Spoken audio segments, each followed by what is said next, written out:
to Yesterday Today. I'm Jake as usual. This is McLean as usual. You came in a little late today, McLean. Thought I was going to have to record the show without you, bud. Well, Jake, you didn't exactly make it easy for me with this new studio you're renting. I mean, we're right downtown. It's not that hard to find. I mean, we are kind of in a closet, so it's not much. I plan on building a vast broadcasting empire from this little closet-sized studio. Sure. Apple started in a garage, so why can't the next Radio Lab start in the broom closet of an abandoned warehouse? It's not a warehouse. It's a regular old office building, except the landlord's kind of a grumpy dude, so you might want to stay away from him. Yeah, a lot of exposed pipes around here. Well, we'll put some wallpaper up. It'll be fine. At least we got a window. A window that's been boarded up, yes, but a window. I'll take those down later. It'll be fine. We'll put up a fake plant or something. It'll be. Oh, yeah. Just make McLean. You gotta just have the right attitude about these things. People, it comes through on the air if you're being negative. You know what I mean? I'm sorry. I'll try to be more positive. Anyway, this is Yesterday Today, the show bringing you sounds from the past. We have a lineup of radio shows here for you today, but before we do that, I thought it would be nice, it'd be a little fun to go into the history of collecting old-time radio. It's something that I know quite a bit about because it's been my weird nerdy hobby for a while, and I thought it'd be nice to just go back and look at where it sort of began, McLean. Back in the 70s, when old-time radio, what we consider old-time radio, sort of ended in the early 60s. I think one of the last shows were Suspense and Johnny Dollar. Those were the two still on the air, and they finally gave up the ghost when the budget for the big networks all went over to television. It was the hot new thing, so nobody wanted to produce radio shows anymore, so it just became top 40 music stations. Anyway, after about 10 years, people looked around and went, oh yeah, radio used to be pretty cool, right? Remember when we were kids and radio was a thing? People started collecting the transcription discs that were made of the old radio shows by the networks. Now these discs were in people's personal collections. The stars of the shows would have the discs stashed away in their attic somewhere, or the network themselves would have a back storage room full of discs, and people who worked there would sort of just take them. Discs ended up anywhere and everywhere. They kind of just got scattered around. And what they would do back then was, if someone had a transcription disc, they would dub it to a reel-to-reel tape and then make copies off of the tape. So the hobby wasn't too big at the time because, not a lot of people can afford to just be dubbing reel-to-reel tapes all day long. But that was about the time that nostalgia shows about old-time radio started taking off. I'm thinking specifically of Those Were the Days with Chuck Shaden. I think that was one of the first ones where it was just this guy who really liked old-time radio. He remembered it as a kid, so he started playing his collection of recordings of it as a radio show. Ah yes, let's look back on this man looking back. I actually do really enjoy going back and listening to early 70s episodes of Those Were the Days, because old-time radio was just it was 20 years ago at that point, so it was kind of this weird, it's like when people today reminisce about the 90s or something. It's quaint in its own little way. But then, McLean, what happened then, this is when the hobby really took off, when cassette tapes were all the rage. I mean, they were invented they were invented in the 50s, came into prominence in the 60s, but they were a household item by the 70s. So, by the time cassette tapes were out, people were dubbing stuff off of transcription disc reel-to-reel tapes, making copies of cassette tapes, and the quality was never that great because by the time you got a cassette tape of a disc, it would probably be a 5th or 6th generation copy, and you would just mail them off, and there would be clubs where you could sign up to have copies made of shows, and there were whole companies and businesses that sprang up just selling cassettes of the shows, and it was extremely rare. You back in those days, McLean, heck, even when I was a little kid, you could not collect, say, the entire series of Jack Benny. Because even if all the discs were out there in circulation, where are you going to come up with 600 blank cassette tapes and have the time to record all those things? I recall a while back I had bought a big box, just a giant box of somebody's cassette tape collection that they were getting rid of. It was just full of hundreds and hundreds of these tapes where the guy had made his own labels for them. And so much time had gone into these, and now he was just getting rid of them now, because they were just taking up too much space in the storage locker. But there are people out there who put a lot of time into doing this. Needless to say, I didn't really keep those tapes for very long because I didn't have space for them either. It was a great day, I thought, when I was in, I think I was in junior high, when the MP3 suddenly became a thing, and you could get a half-hour show into a relatively small file. The great MP3 revolution. The digitization of audio. And this seemed like a great thing to me. I remember getting the MP3 player being so excited that I could fit. But because before this, we relied on the tapes that we could check out from the library in Montana. But before I lived in Montana, we lived in Brownsville, Oregon when I was a little kid. And we just listened to, I believe it was When Radio Was. Was Stan Freberg hosting it then? Anyway, it was When Radio Was the old-time radio show that we got back when I was a little kid. But I'm just getting lost in my own nostalgia. So yeah, we had cassette tapes for the longest time, making copies of copies. But the MP3 comes out, I'm so excited. I buy an MP3 player, or actually no, I got one for my birthday, is what that was. And there was a company, I forget what the company was called, but they would sell the shows on MP3 discs relatively cheaply, and you could just cram a couple hundred shows onto the MP3 player. I would listen to that on the bus to school in the mornings. Looking back now, I went back, McLean, because I was curious. I went back and opened up a file I had on an old hard drive of those shows that I had kept in my MP3 player. The sound quality is so horrible. What happened was, it was a new technology, okay? It was a new technology. And people were trying to fit as many shows as they could, trying to get it down to, because people's computer speeds weren't that fast back then, so they were trying to get it into as small of a file as they could, so they would drop the bit rate down to where the quality was just awful. And just to give you an example, I'd like to play here. This is an example of sort of a lower-end MP3 that I would get, and I would happily listen to it at the time, but it sounded awful. So here's a sample of that. It's a matter of life or death. You see how bad that was now in retrospect, don't you? Well, that was horrible. I remember listening to one Jack Benny episode that just had crystal clear audio, and they sounded like different people. Yeah, because you weren't used to the audio being so clear, huh? And then on top of that, a lot of these MP3s were copies of cassette tapes in the first place. A lot of those cassette tapes were recorded off of radio shows like When Radio Was or Those Were the Days. And what those shows would do was, especially if it was sponsored by a cigarette company or something, they would cut the commercials out of them when they rebroadcast them, because there was a law, I think, in the 80s where you couldn't broadcast cigarette commercials anymore, but it was just standard practice to kind of chop the show up a bit when you aired it. So you would get incomplete copies of shows with terrible sound quality and very primitive noise reduction done on them. It would drive me nuts when I would get a copy of a show where somebody had run noise reduction on it, and it made everything that was quiet silent. So it was very obvious that they had used noise reduction. It drove me nuts. But looking back on it, at the time, I had all these shows on this little wallet-sized player in my pocket, so I didn't care. This was great. But nowadays, of course, you have much higher quality MP3s, WAV files, FLAC files, whatever files your kids got these days. MP3 players do not exist anymore. Really. I mean, technically speaking, they do, but it's all like Spotify, iTunes, podcasts. For mostly, I feel like old-time radio shows are living on in the podcast formation. Yeah, or you listen to them off of YouTube. Me, I have I have a collection on a hard drive, and I upload them to Google Drive. I listen to them through my phone. I still have my old MP3 players. I don't use them, of course, because why would I? And exactly. Anyway, like I was saying, there's companies these days like Radio Spirits and Radio Archives who go back and take the old discs and use new technology to make a new copy of them and make it sound just clean, crystal clean. I am amazed by the work that Radio Archives especially has done just amazing work restoring old transcription discs. And actually, the show that I'm about to present to you is part from a collection put out by Radio Archives. So it's Fibber McGee and Molly. It's from the 15-minute series, which most of the 15-minute series was lost for a long time until Radio Archives started putting out the sets of the 15-minute episodes.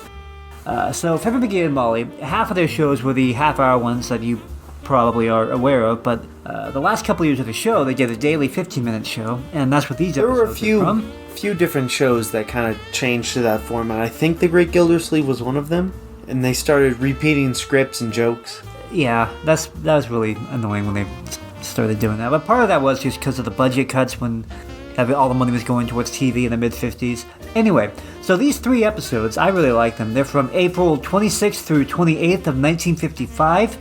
And in them, Fibber McGee and Doc Gamble, they face off in an epic golf match. So here it is, and I hope you like it. It's time for Fibber McGee and Molly.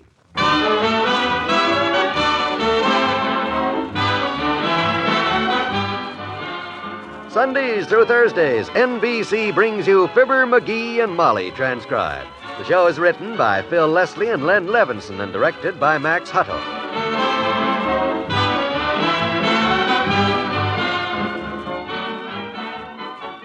Something seems to be on Mr. McGee's mind as we peek in on him tonight. Keep off the grass, watch out for children, no left turn, proceed with caution. Playing policeman, McGee? No, I'm counting up the signs I saw on my way downtown today. Between here and the Third National Bank, there must be 30 different signs telling you what to do and when to do it. Well, my favorite one is on the bus. In case of an emergency, break the glass and pull the handle. Wouldn't life be great stuff, Molly, if every time we had a problem hanging around, a little sign popped up telling us how to handle it? Well, I can think of some problems that a little planning ahead would take care of almost that easily. Like the one a mother faces if Dad dies unexpectedly while the youngsters are still growing up. That's when a Prudential Family Income Plan steps right in and gives her the help she needs when she needs it most. It's a good plan, all right. And it doesn't cost too much either because it provides that extra protection only during the years the children are growing up. This Family Income Plan of Prudential's provides the money you'd need for food, clothing, shelter, and school. The man that has the complete story on this Family Income Plan is your Prudential agent. Why don't you ask him to drop around and tell it to you?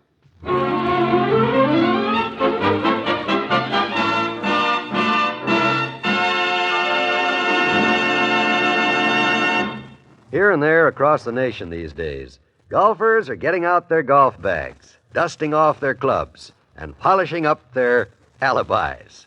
And here in downtown Wistful Vista, Mr. McGee and his breathless wife are headed for the sports shop.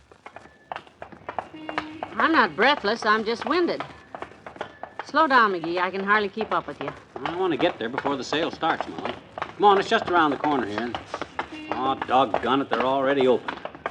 I hope they haven't sold my club. Your club? What do you mean? They're having a terrific sale today on golf clubs, and I got my eye on a number 2 iron that's, it's a little beauty. Come on in, keep your fingers crossed.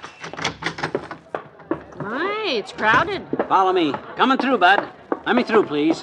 I stashed that club away the other day under this table right here. It's in here under this table. Ah, here it is. Good. I'll get it out. It seems to be stuck somewhere. Cut that out over there, mister. I'm taking this club. Hey, the heck you are. Let go of it. I got it, Molly. Look at that. Ain't that a beaut? Who was that yelling? Sounded like... Who grabbed that golf club out of my... McGee? You. Oh, hello, Dr. Gamble. Excuse me. Hello, Molly. You deliberately yanked that golf club out of my hands, McGee. Give me that. Give me back my Oh, club. dear. Always... Your club? Yeah. Have you paid for it, bag britches? Not yet, but I'm going to. Oh, I saw that club down here 3 days ago, McGee. That's why I came down early today. I put this club away 4 days ago. Boys, my goodness, there must be other golf clubs here. A sale like this... No other golf clubs like this one. It's just right. This baby will add 10 yards to my iron shots. Giving you a 12-yard shot, probably. Oh, is that so? Yeah. Well, you'll get plenty of chances to find out, you overstuffed duffer, because I'll be using this club all summer and beating you like I always do. Oh, now, don't start... Beating me? You? Look, you noisy little collection of mud for brains and mush for muscles. I could beat the silly knickerbockers off you if you played golf with Ben Hogan's clubs and I played with a shovel. Oh, yeah? Yeah. That's a brave statement. Although, come to think of it, McGee, it seems to me the doctor did win the last few times you boys played at the country club. Sheer luck, that's all. Just because he happened to take a few less strokes than I did don't mean he's a better golfer. Besides, didn't I whale the tar out of this big tar barrel the time we played the Muni course over at Springfield? McGee, I can beat you here at the country club and I can beat you at Springfield or anywhere in between. Hey, I heard that, Doctor. Hello, kid. Oh, hi, Mr. old-timer. You mean that sincerely, Doctor? Honest? Not just exercising your mouth muscles? Certainly I mean it.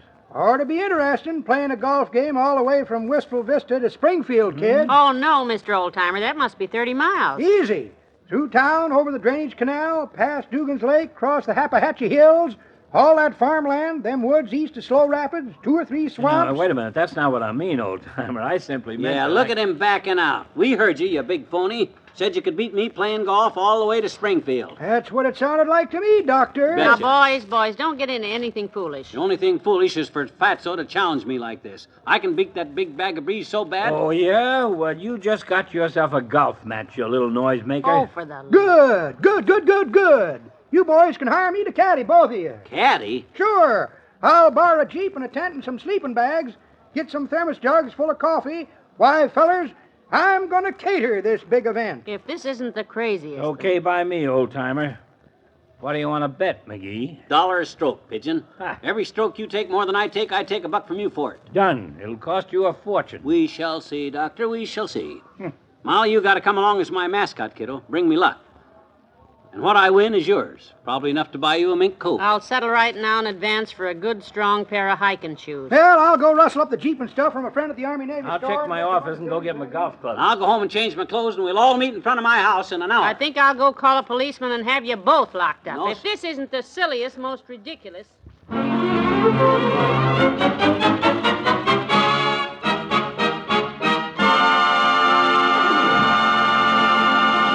There's more fun with the McGees shortly. What do viceroys do for you that no other filter tip can do? Do for me? Do for me? Yes, ladies and gentlemen, what do viceroys do for all smokers that no other filter tip can do? Here's the answer. Only Viceroy gives you 20,000 filter traps in every filter tip to filter your smoke while the rich flavor comes through. You're right. The flavor does come through smoothly, easily. For my money, Viceroys taste even better than cigarettes without filters. Next time you hear the question, what do viceroys do for you that no other filter tip can do?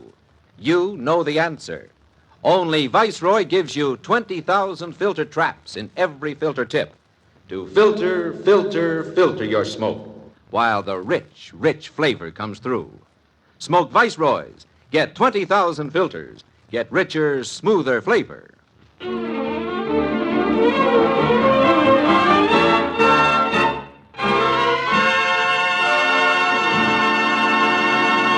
Now, let me see if we're agreed on the deal, fellas. I'm to get $1 a mile for me and the jeep, over hill and dale, across creeks and through woods, into and out of ditches, gullies and barns, plowed fields, 2 bits extra, and my meals throwed in. The meals are already thrown in the back of your Jeep. Molly fixed enough sandwiches to last us a week. We'll split the cost of everything. I don't know why you two had to start this morning, for goodness sakes. Why don't you wait till tomorrow and... I'll tell you why we had to start this morning, because I want to get going while I'm good and mad, that's why. If I sleep on it and wait till tomorrow, I'm liable to realize what a silly idea the whole thing is and not... You want to back out, Welcher? I can answer that with 2 words, Doctor. Tee off. Tee off? Yeah. Here? Well, I thought we'd get in the Jeep and ride out to the edge of town and then... Aha, now who's a welcher? Chicken, eh? Don't trust your aim on this nice, broad street. Hand me a ball, old-timer. Here you are, Doc. I'll set her up on a lump of dirt. There. Oh, come on, Fatso. Hit it. Watch it, everybody. Street clear? Yep. 4! What'd I hit? Somebody's car across the street there. Put a big dimple in the door of it, Doc. Oh, no. That's my car. Oh, for the love of... That's a good start, Fatso. Ball bounced over Toops' fence down there somewhere. Well, I'll go get the ball and bring it back in the street for you. Oh, no, you don't. Doc plays that ball right from where it darn is. That's the rules. Oh. Stand aside now while I drive. I'll show you how to put a ball right down the street and out to the city limits. Careful now, McGee. Hit it straight. A 1 and a 2 and a 3. Hey, that's a dandy, Johnny. Straight down the street. Straight, and... Oh, for the... Who left the lid off of that dad-ratted manhole down there? Sailed right in like a homing pigeon. All the dirty, rotten luck on Remember the rules, Sonny. Play it from where it lies. Oh, how can I get down in there? I'll get your diving suit.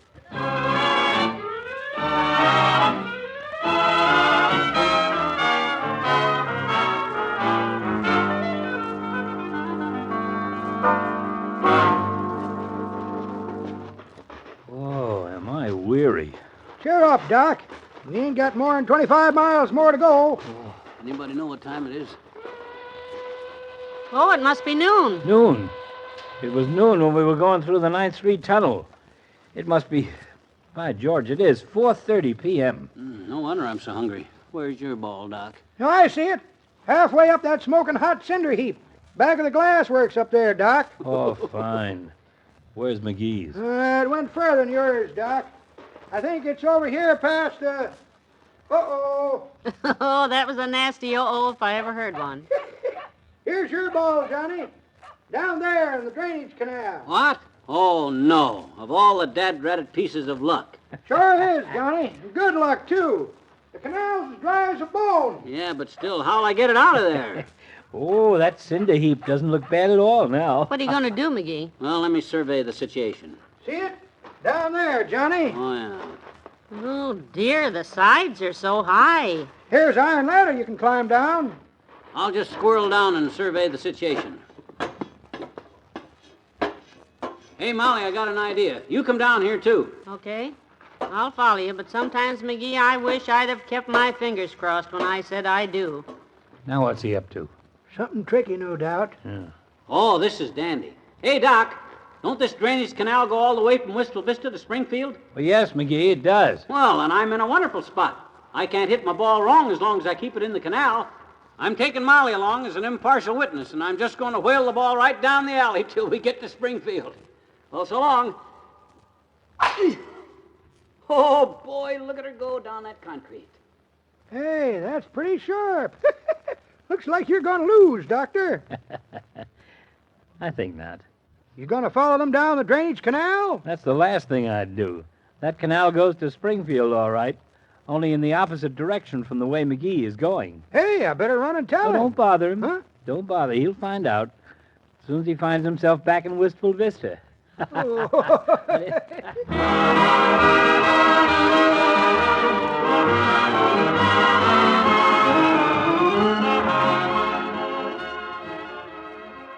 We'll say goodnight to Fibber and Molly in a moment.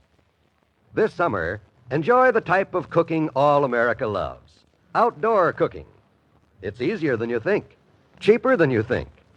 The May Woman's Home Companion brings you a 10-page condensation of a new book, not yet released, titled The Complete Book of Outdoor Cookery. You'll get just the kind of advice you need to begin outdoor cooking for the first time, or to perfect it if you're an old hand at the grill. You'll learn how to select the right kind of equipment. There's a section on picking meats, poultry, and fish, recipes for frills for the grill. And in the same issue, learn what Dr. David Mace advised the troubled woman who fell in love with her husband's best friend. Get your copy of Woman's Home Companion today. You just can't afford to miss it. All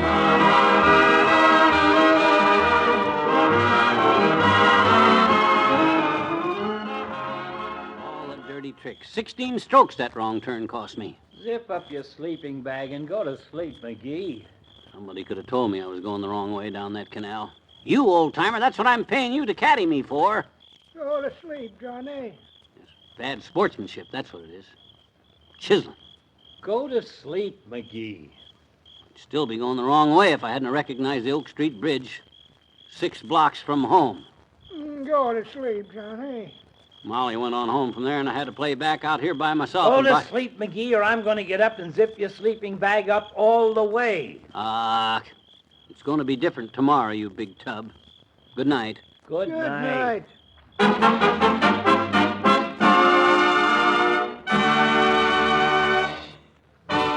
Fibber McGee and Molly is an NBC Radio Network production transcribed with Bill Thompson as the old-timer and Arthur Q. Bryan as Dr. Gamble.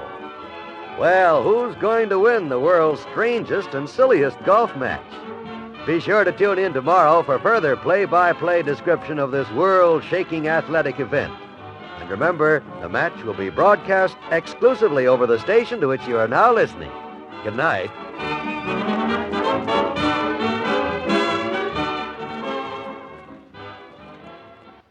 It's time for Fibber, McGee, and Molly.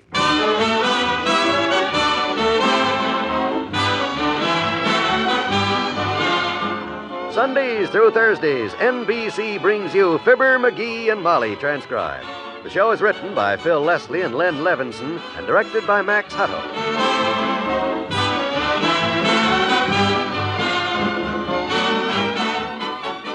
First, let's peek into the house at 79 Wistful Vista and hear this. McGee, I just saw Dr. Gamble coming home. Yeah? Yeah.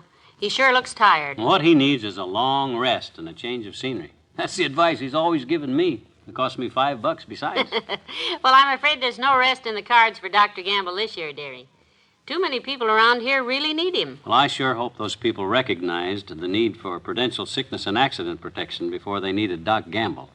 A prudential insurance company plan like that can sure take a lot of the worry out of any sickness. That's right. It can provide you with a regular monthly income if you can't work at your job. Yes, and pay you for as long as 10 years in case of sickness, and possibly for the rest of your life in case of injury. And the Prudential's Income Protection Plan covers you 24 hours a day for every type of sickness and for injuries received on the job or not. And with the hospital and surgical expense policy in your sickness and accident plan, the Prudential could pay a big part of those swapping bills. Friends, you really ought to ask your Prudential agent to tell you about these wonderful plans tomorrow. It's the kind of day-to-day living protection every family needs.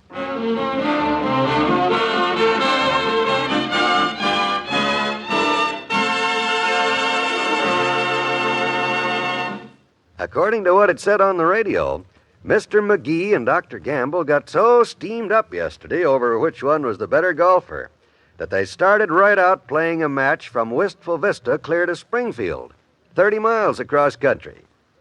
It's morning now, and Mrs. McGee is on her way out to join the golfers. It was nice of you to drive in town and pick me up, Mr. Oldtimer. Glad to do it, daughter. I always wake up around daybreak anyhow. Left the boys rolled up in their sleeping bags and snoring away like a coffee grinder full of rocks. I think their heads are full of rocks myself. Such a crazy golf game. Should have heard him arguing during the night. Johnny accused the doctor of whistling in his sleep and keeping him awake, and the doc accused Johnny of doing it. Which one was it? Me! Yeah, they got their sleeping bags rolled up against that haystack yonder. See them? Oh, yes, I see the boys. They're up. They're both up. Hey, fellers, I'm back. Look what I brung you, Johnny. Hello, dearie. Hi, Doctor. Oh, hi, kiddo. I'm glad to see you. Oh, boy, what a night. Hello, Molly. Hope you brought some coffee. I brung it, Doc. Part of the service you fellers get from your friendly neighborhood caddy, scorekeeper, chauffeur, caterer, and referee. Me. Got a thermos jug full of coffee in the back of the Jeep here. I brought some donuts, too, boys, and some sweet rolls. Great. I'm starving. Yeah, me too. Get that coffee out and we'll get We couldn't bring any hot biscuits, though. Or any of them crispy, brown, delicious little sausages that daughter cooks so pretty that I ate 12 of them. Well, never mind that. Just pour Nor us... any scrambled eggs that nobody can cook 'em like she can with them hash browns or the waffles with the maple syrup either. They'd have got cold. Well, as long as I get some hot coffee, I'll live. Come on, pour the coffee. Looks like the coffee got cold, too. What? I must have left the lid for this thermos jug sitting on your sink, daughter. Oh, dear. Well, cold or not, pour me a cup of it. Well, come on, old-timer, get the jug out of there. It ought to be lukewarm at least. We can Yep, it would be, too, Doc, if we hadn't hit that culvert a little fast back there. Huh? I guess it was the culvert that done it. Knocked the jug over, spilled all the coffee, all over everything. Sure is a mess back here. What? Well, where's my golf No, club? Doc. No, Doc. Wasn't my fault. I couldn't help it. Go ahead. Oh. He hit his golf ball, daughter. For a minute there, I thought, well, come on, Johnny. Your turn now. Drive off, boy. Let's get it going. Come on.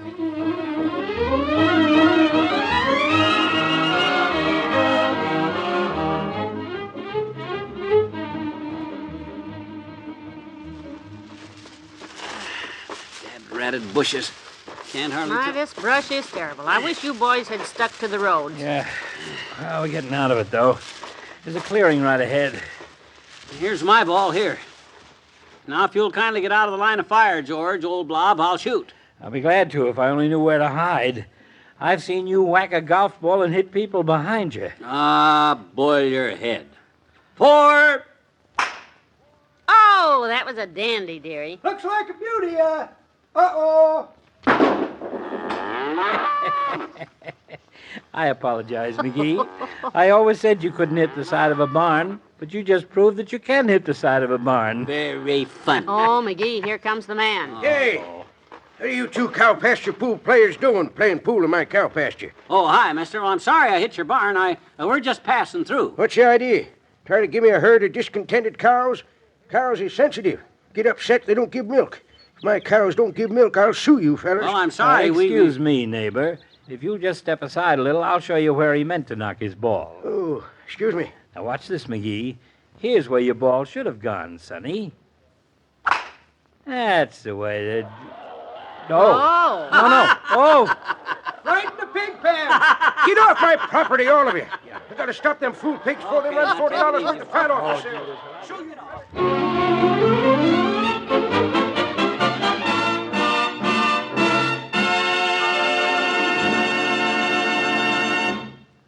Back to Wistful Vista in a minute. Did you know modern appliances and modern homes make it easier to put on weight? How many calories did old-fashioned washing use up? How many did a big old-fashioned kitchen burn up in extra steps? In the May Woman's Home Companion, Dr. Herbert Pollack, an expert in the field of nutrition, offers new housewife diets. Learn how today's woman, with today's living, can keep at her most attractive and healthful weight. And no mother of teenagers will want to miss the discussion of vacation jobs for youngsters. 116 work-for-pay jobs are evaluated. Also in the May Woman's Home Companion, be sure to read the condensation of the best-selling novel, The View from Pompey's Head, by Hamilton Basso. What happens when Anson Page sees his childhood sweetheart for the first time in 15 years? Get your copy of Woman's Home Companion today. You just can't afford to miss it.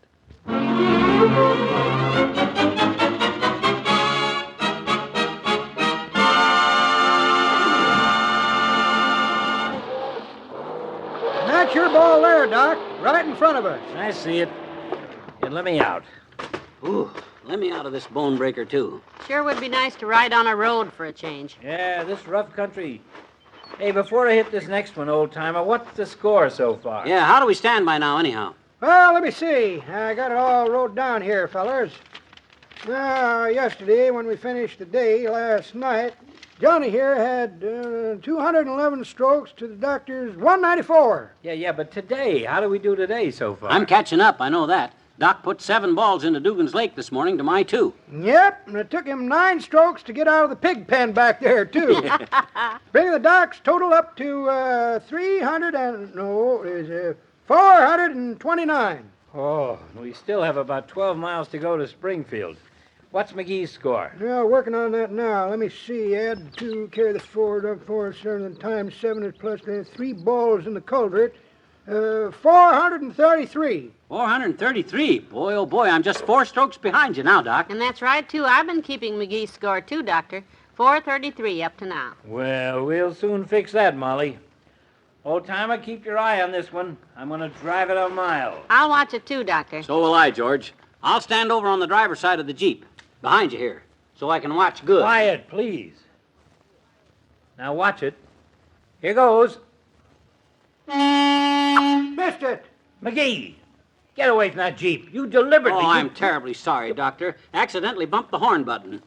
Well, that's a stroke, though. McGee, shame on you. 430 that makes. Well, put that down, old-timer. He will not. Don't you dare count that stroke against the doctor. Thank you, Molly. You little chiseler. Just for that, I'm going to drive it clear over that hill up there. Now watch this one. This is the one that counts. Missed again. Confound the dirty, rotten luck.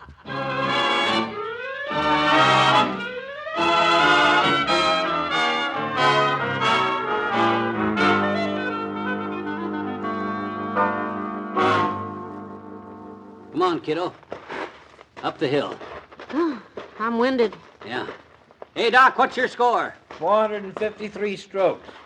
Come on up here and look what's down the hill here. You hear that, Molly? 453 for Doc, and I've only took 451. I'm 2 strokes ahead, kiddo. 2 strokes ahead. Good for you. Boy, oh boy, what a comeback.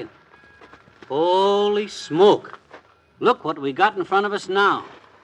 A railroad. Boxcars, even. Well, I'd just as soon walk along the tracks as ride that Jeep any further, of all the rough Your rides. ball is next to that clump of brush there, Johnny. No, to your left. That's it. Now, you may drive when ready, Doctor. I'll watch it from down by the freight cars here. Okay. Now, if I can just loft it across the tracks and over the cars. Here goes. Oh, where's it going? I can't see it. It's not going over. It's... Uh-oh. Went into that empty coal car. Of all the unreconstructed hexachlorophenol osteoethalogenous hypoallergic staphylococcus infections that ever... What did he say? I don't know, but if he were prescribing it for me, I'd never take it. Poor Doc, this really greases his skids. Oh. He won't get out of that coal car in 10 strokes. Wait till he starts wailing away inside there. It'll sound like Gene Krupa in a boiler factory. McGee, can't I just drop a new ball here and count an extra stroke? Not a chance, Fatso. Rule says you gotta play your ball where it is. Now get in there and start blasting your way out. And old-timer... Yes, Johnny? You get in there with him to count the strokes. Okay, Johnny. Oh, dear, what a golf game. Even Ripley wouldn't believe a tenth of it. Oh, my God. What's wrong? Hey, they're gonna move those freight cars. Hey, Doc. Yep. You're moving. You two better get off. Get off? Yeah, jump. We're going towards Springfield, aren't we? Yeah, jump. Why should I jump? I'll just wait till we get there, and then I'll shoot my ball out and win the match. Bye, kids. See you in Springfield. Have a good time, McGee.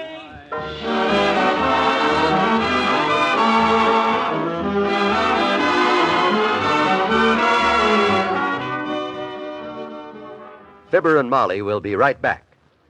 Sparkle, sparkle, your hair too. Sparkles after Dial shampoo. Dial shampoo gets your hair clean. Dial shampoo gives your hair sheen. Diamond sparkle, that's for you when you use Dial shampoo. Isn't that an exciting promise? Well, it's true. Dial shampoo does give your hair that diamond sparkle look. A brighter, more appealing look you'll love. With Dial shampoo, you get loads of lanolated lather instantly. It cleanses every strand of your hair gently and thoroughly, leaves it ever so soft and ever so easy to manage. Get Dial shampoo in the unbreakable squeeze bottle. Until you do, you just can't imagine what a difference one shampooing can make. Diamond sparkle, that's for you when you use Dial shampoo. Dial shampoo.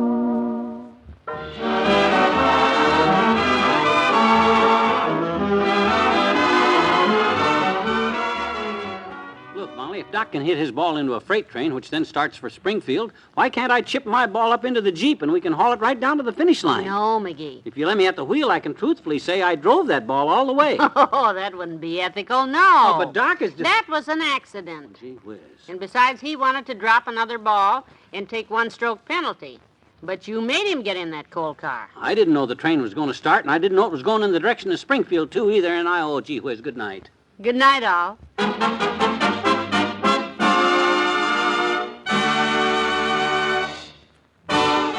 Fibber McGee and Molly is an NBC Radio Network production transcribed with Bill Thompson as the old-timer, Arthur Q. Bryan as Dr. Gamble, and Jack Moyles as the farmer.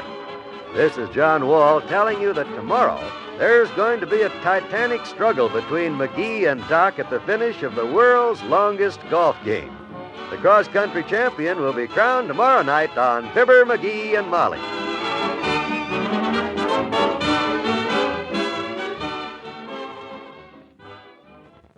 It's time for Fibber, McGee, and Molly.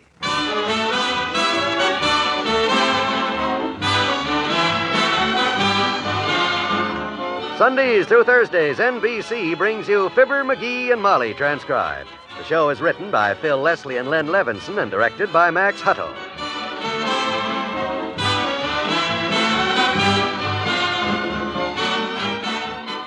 Let's listen in on this conversation between our two friends at 79 Wistful Vista. What's that you're looking at, McGee? Oh, a little after 7, I guess. And what time is it, McGee? The modified 5 plan of the Prudential Insurance Company. McGee, you haven't heard a word I've said. Oh, I'm sorry, Molly. This modified 5 plan of Prudential's started me thinking back to the first 5 years we were married. Remember how we scrimped and scrambled for the mighty buck? Oh, do I? But young couples always find budgeting a problem, don't they? They sure do. I know most of them would like to have about twice as much insurance as they feel they can manage. And that's exactly why the Prudential developed the modified 5 plan. For the first 5 years of this plan, these young married folks who naturally expect their income to go up can actually have the life insurance protection they want at just about half the premium they'd ordinarily expect to pay. Well, what happens after this 5-year breathing spell? Then the regular premium goes into effect. So if you're a young couple beginning to set up house and start a family, you should know about Prudential's Modified 5 plan. It can give you the life insurance protection you need when you most need it. Just ask your Prudential agent.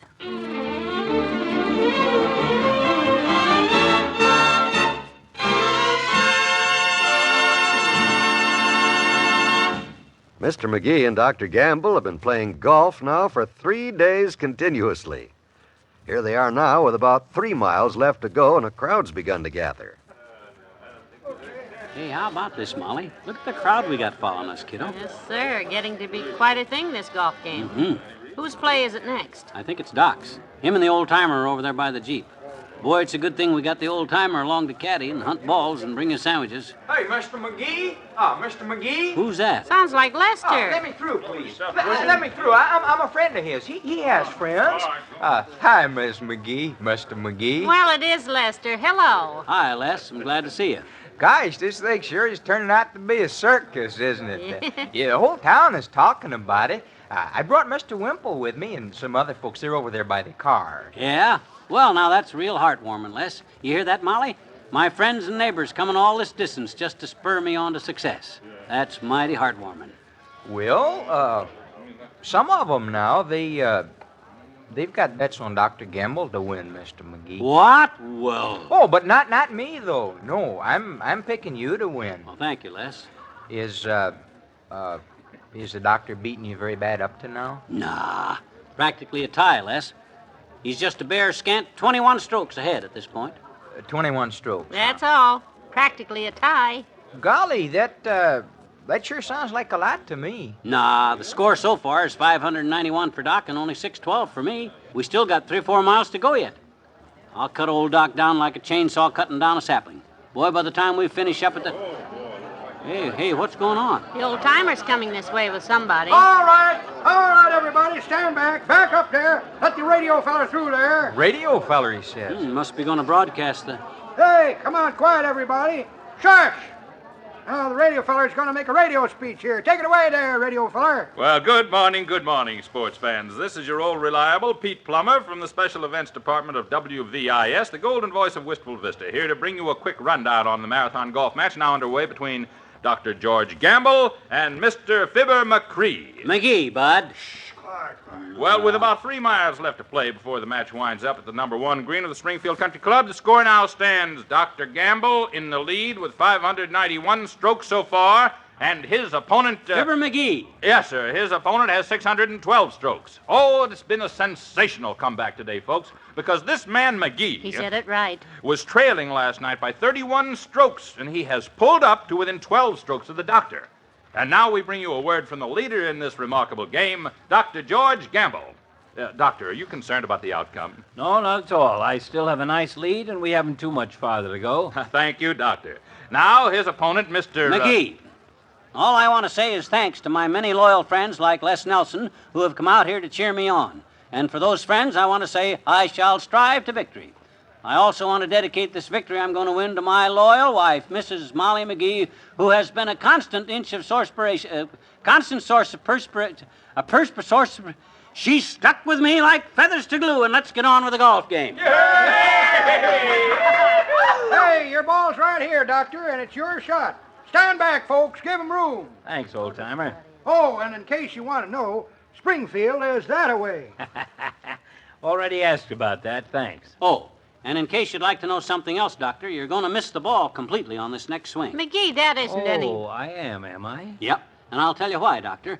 I got a book from the library a couple of weeks ago called Think It and Make It So. Oh, you've learned to read, have you? This book tells how if you think a thing hard enough and concentrate on it enough, it'll happen. Well, excuse me. And I'm concentrating so hard on you missing that ball.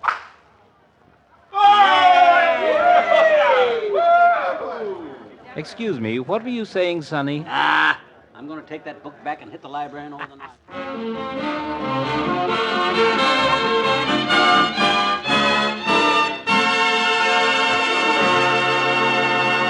There's more fun with the McGees shortly. Time's growing short to get in on this special spring fashion offer from Dial Soap. A genuine leather clutch bag for just 2 wrappers and $1 including tax. If you want to order or reorder, do so right away. We don't want anyone to be sorry she missed this fashion find. A regular $3.50 value, it's a handsome combination billfold and handbag of soft, supple leather. Carry it alone, as a handbag, or in your purse. Comes in 5 smart spring colors: scarlet flame, spring green, pastel pink, lemon yellow, and champagne. Get order blanks in stores or order direct. For each clutch bag, enclose a $1 bill and 2 dial wrappers, regular or bath size. Print your name, address, and color wanted. Send to Dial Box 7967, Chicago 77. Offer ends June 15th.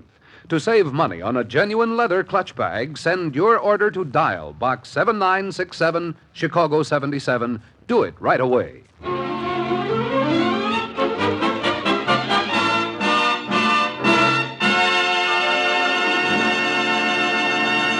And this is Pete Plummer coming to you again from the cross-country golf match being played by Dr. George Gamble, the surgical slicer, and Fibber McGee, the hammering hooker. Whatever that means. Golf term. We're down to the last mile now, and the doctor's lead has been cut to 4 strokes. We're going to cut about 6 more off. And it looks like it's going for a tight finish, and that's where we'll be with you again at the finish.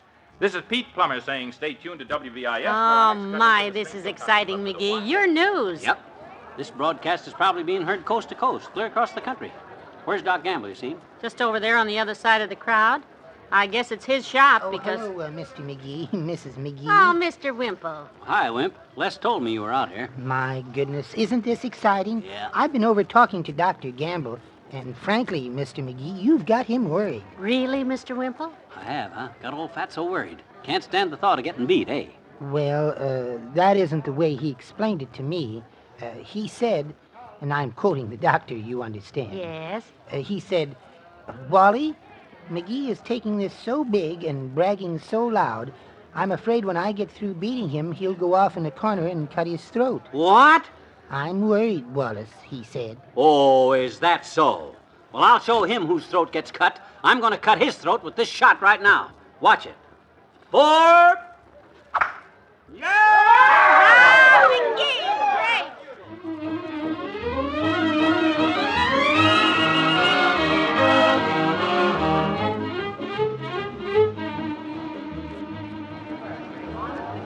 Take it easy now, McGee. Stay relaxed. I can't relax.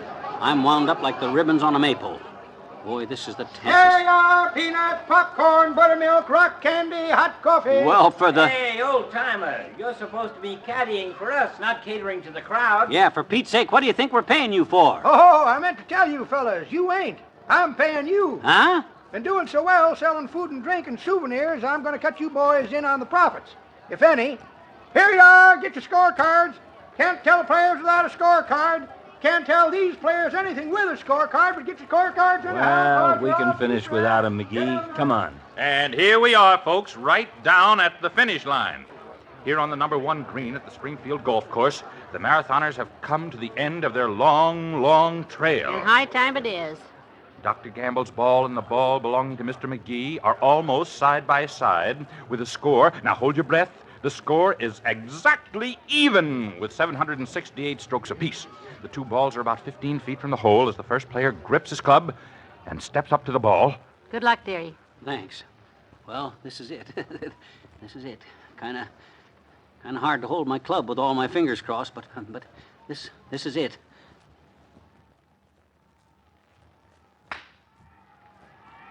You did it!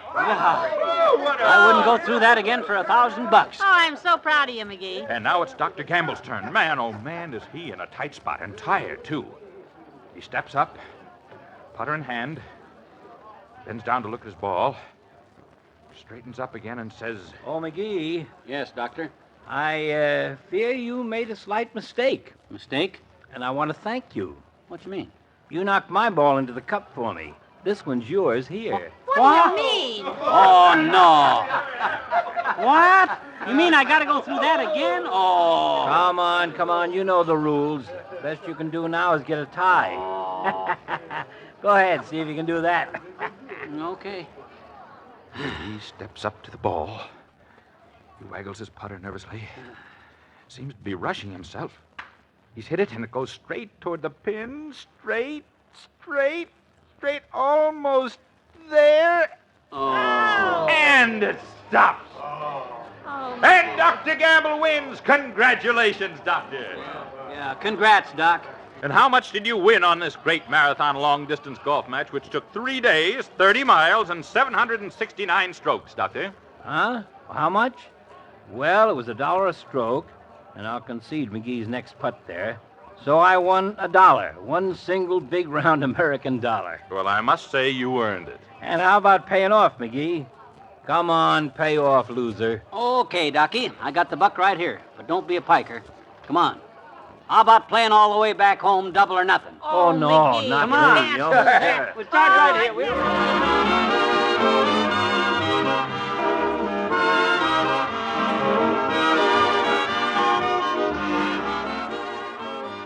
We'll say goodnight to Fibber and Molly in a moment.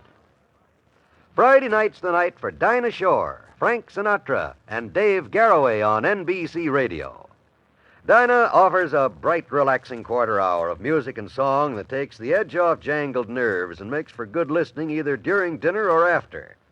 The whole family will enjoy the Dinah Shore Show Fridays on NBC.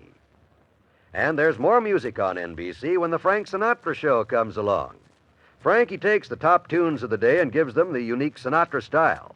He also manages to interject some casual chatter about the songs, how they were written, and why. Also on Friday night, there's Dave Garroway with a program of real old-fashioned entertainment. Dave's show takes on the informality of a country store on a spring fever day as he brings you music, the latest news, and interviews.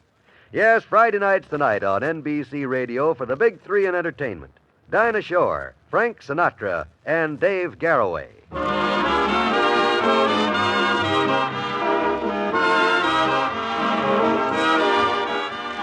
Oh, what a day.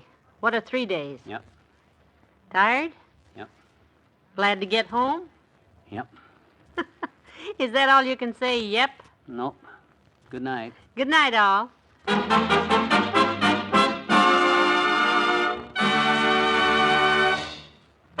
Fibber McGee and Molly is an NBC Radio Network production transcribed with Bill Thompson as the old-timer and Mr. Wimple, Arthur Q. Bryan as Dr. Gamble, and Robert Easton as Les. The sports announcer was played by Barney Phillips. This is John Wall saying, don't forget to be back Sunday night when Mr. McGee is initiated into the Mystery Ladies Society. Well, tune in and you'll find out.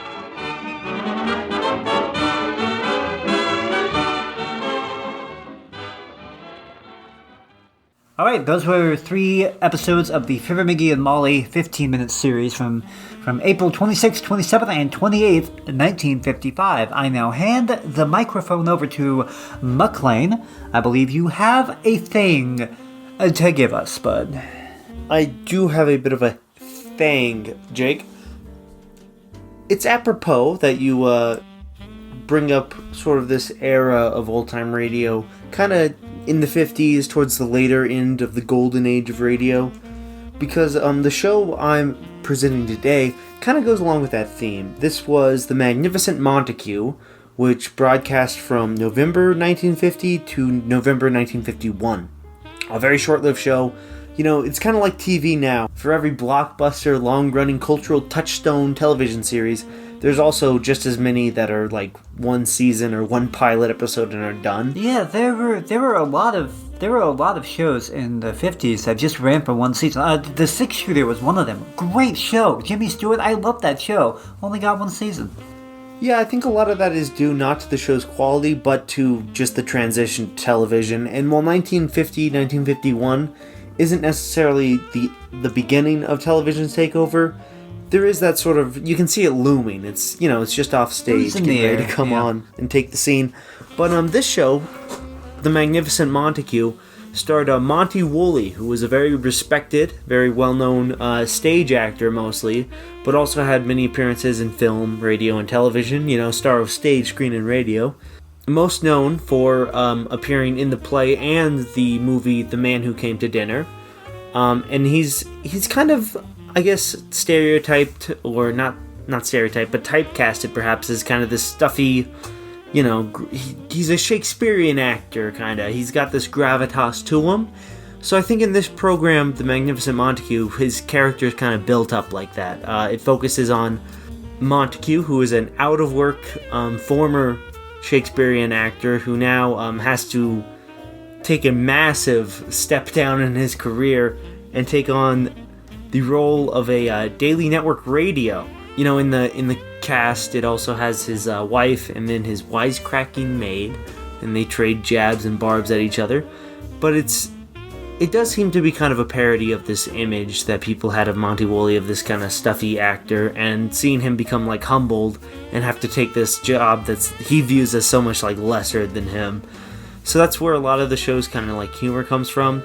I haven't really delved too much into the program myself. I've always been meaning to get around to it, but I haven't taken a lot of time to listen to it.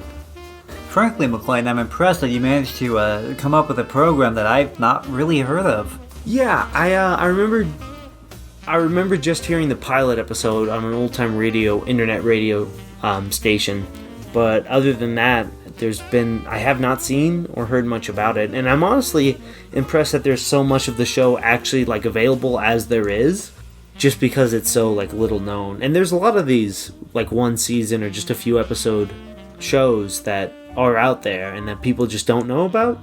Partly, I think, due to their quality, and then partly due, like we said, to just radio giving way to television. Alright, well here's the Magnificent Montague. Try to play it quietly, though. There's a rat sleeping over in that corner. Ah, jeez. Okay, I'll go out and buy some traps while this is playing.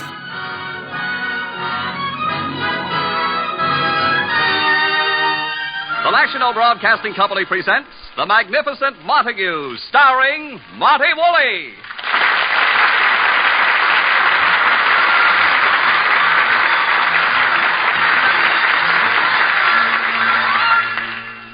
In 1926, reviewing Edwin Montague's great performance in King Lear, Burns Mantle referred to him as the Magnificent Montague.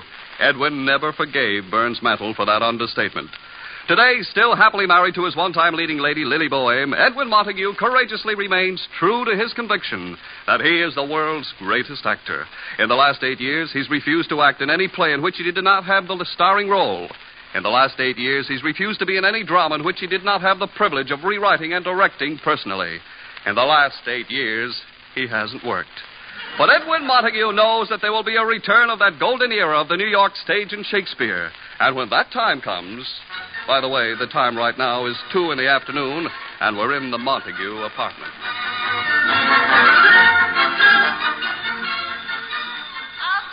Okay. Take it easy. You'll last longer. The residence of Edwin Montague and Miss Lily Boehm, they ain't up yet. Who knows when? They're actors. It could be 10 minutes. It could be next Tuesday. Who knows? Oh, I'll take it, Agnes. Here, honey. Please get me some coffee. Hello, Charlie? Well, I really haven't asked Edwin yet. You see... Now, wait, Charlie. I promise I'll ask him as soon as he gets up. And what's more, you can tell them he'll take the job. Yes. Goodbye. Here's your coffee, honey. Agnes, what do you think? My husband, Edwin Montague, is going to work. You're kidding. No. This is the end of one of the world's biggest non-profit organizations. Agnes, you'll see. He'll be easier to get along with. He'll be a changed man. Yeah, I guess so. Still, it was kind of fascinating watching him gracefully slide from unemployment insurance into Social Security.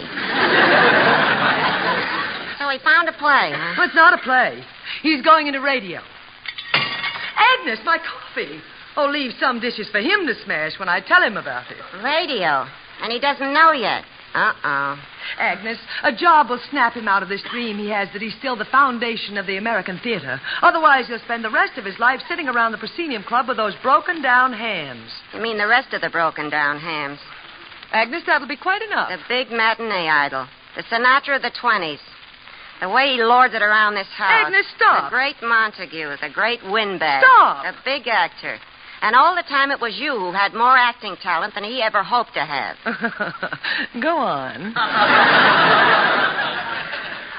You know what, honey? What? You're a bigger ham than he is. I never doubted it. Oh, now, please, Agnes, no fights with him this morning. Everything's got to go right. Did you get his imported kippers? I could only get the domestic kippers. Oh, well, they're the same, aren't they? Identical. They taste the same, smell the same, feel the same. Good. But he'll know the difference. I never seen such a lowlife who lives so high. Agnes, please. English kippers, British clothes, imported shoes. What's he trying to do, single-handedly pull England out of the red?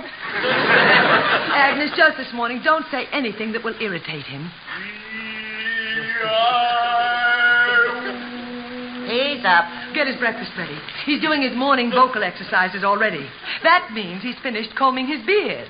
Oh, brother, he takes care of that beard like a chorus girl with her first mink. Now we'll start roaming the hills. I roam the hills.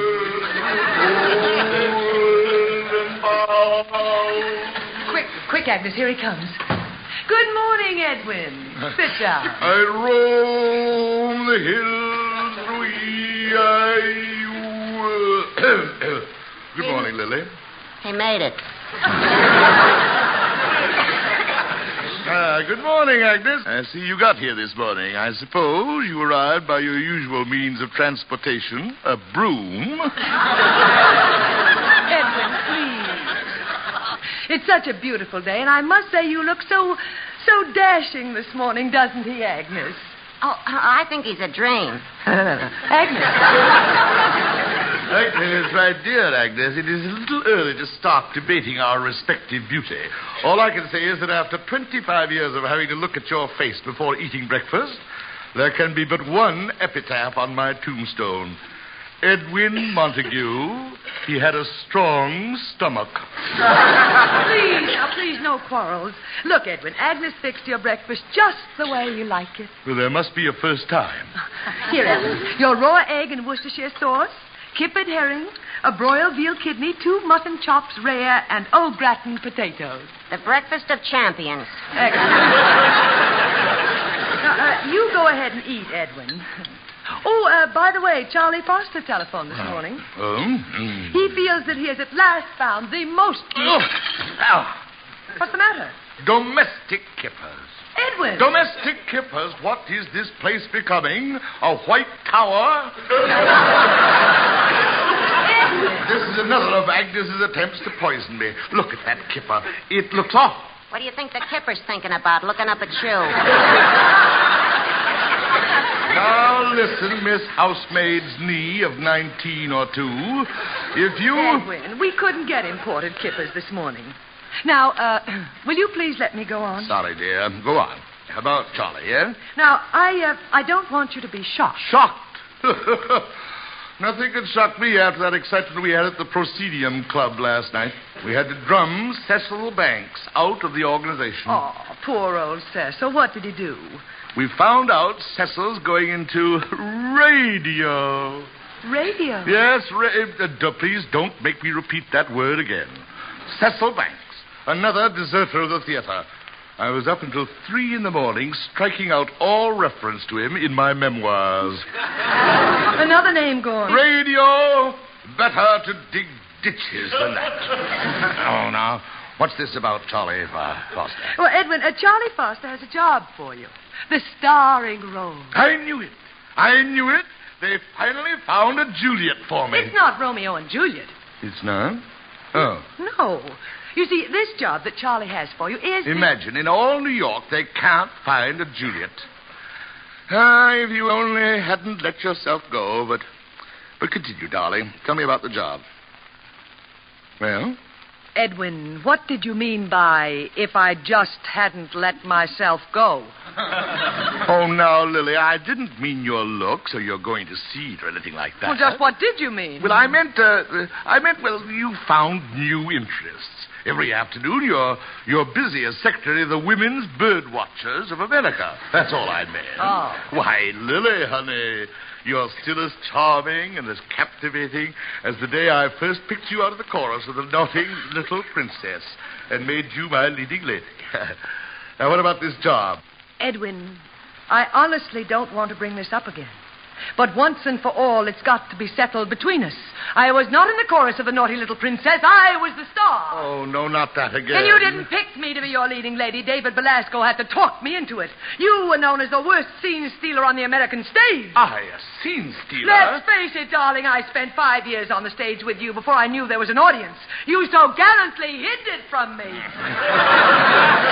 Oh, so that's how you felt. This, then, is my penalty for loving an envious woman. Envious. I never envied you, Edwin. I stood aside as you took your bows. I was content and happy. But in all decency, allow me the memory of the little success that I did have. Say that again. The whole thing? No, just the end. But allow me the memory of the little success that I did have. Gad, what a reading. What resonance and fire.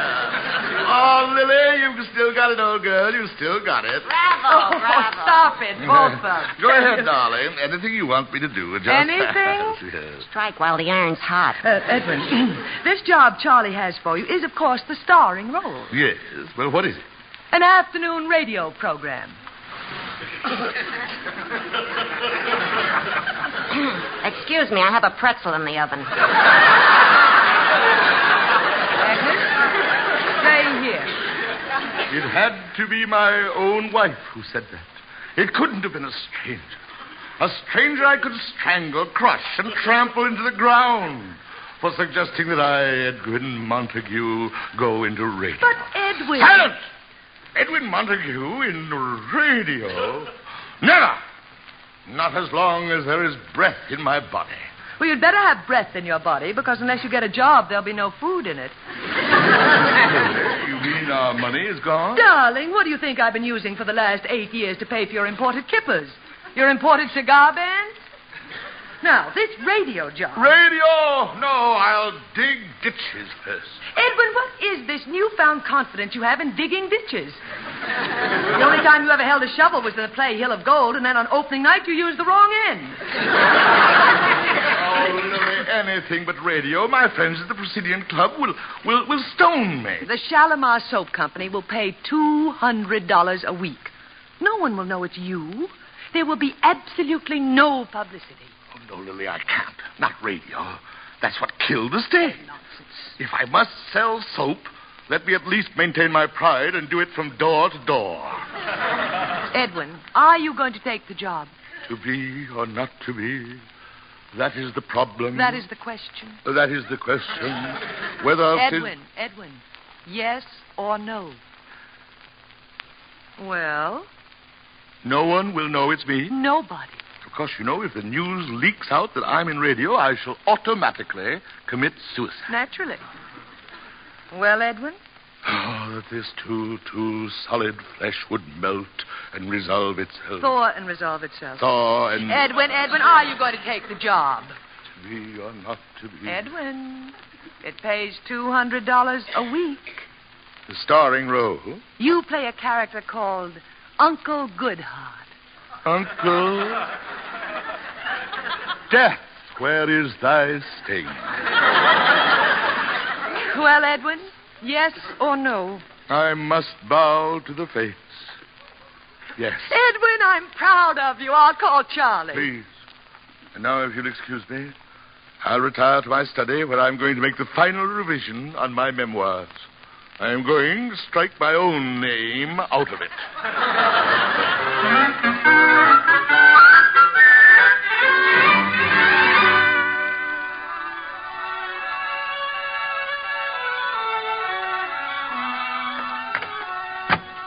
Have you the orange juice? Got it. Black coffee? It's all here. You're sure it's 8 o'clock? It's 5 after. You gonna wake him up? Here goes. Edwin, darling, time to get up and go to the radio station for your first program. Try again. Put some beef in it. Edwin, darling, it's time to get up. Help me out, Agnes. Okay, you take one ear, I'll take the other. Let's go. Edwin, darling, it's time to get up. Wait. He's stirring. What's happened? What is it? Time to get up, darling. It's 8 o'clock. 8 o'clock. 8 o'clock? gad, I've overslept. No, dear, you don't understand. It's 8 o'clock in the morning. Morning? Well, that's ridiculous. Look, it's dark. The sun shines in the morning. I read that in a book somewhere. Now, sit up, sweetheart. Agnes, the black coffee. Right. I hope it's still hot. It is here. All right. Now, Edwin, this coffee... Edwin? Edwin? Come on, Agnes.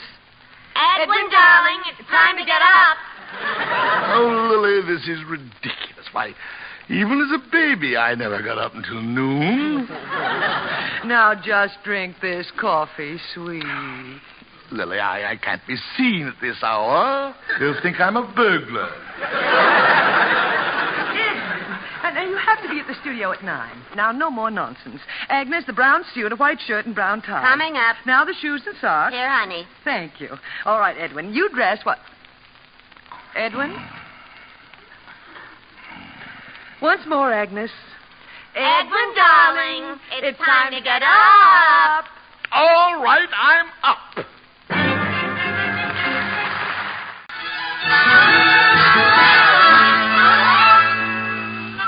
And now let's listen to the Magnificent Montague at his first radio rehearsal. Hold it, cast.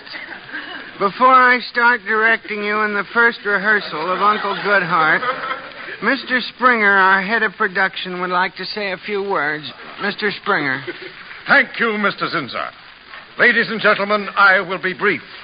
Our sponsor is the Shalimar Soap Company. We go on the air directly opposite our biggest competitor's program, Aunt Agatha. Our program, Uncle Goodhart, must be a weapon. A weapon that will strike so hard, so true, that it'll wipe Aunt Agatha off the air lanes. It's up to you. Carry on. Okay, cast. Let's rehearse it right from the... Excuse me, but isn't this all a waste of time? A waste of time, Mr. Yes, Montague? before rehearsal, I'd like to take a few weeks to work out the character and sit with the writers and develop A few weeks to... Mr. Montague, this program goes on the air in half an hour. Half an hour? You mean every week I have... Every week? 5 times a week. 5 times? Oh, not with me, you don't. What am I, a jukebox? Mr. Montague, this is radio. What's up? Any trouble? Nothing, Mr. Springer. This is Mr. Edwin Montague, our Uncle Goodhart. How do you do? I was explaining certain things to Mr. Montague. He's new in radio. What? You in radio? Zinzer, for the leading role on a program as important as this, you use an unknown amateur? An unknown amateur? Why, you filthy little... Mr. Montague, this filthy little... this is Mr. Springer, the producer who... Zinzer, I demand... But, Mr. Springer, Mr. Montague is one of the great actors of the legitimate stage. It was a stroke of sheer luck to get him as Uncle Goodhart. Oh? Sorry I offended you, old man. Personally, I never go to plays. I always say, give me the movies. You see the best actors and they let you smoke in the balcony.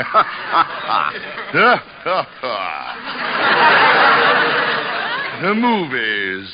My dear sir, it's men with brains like yours that make morons overconfident.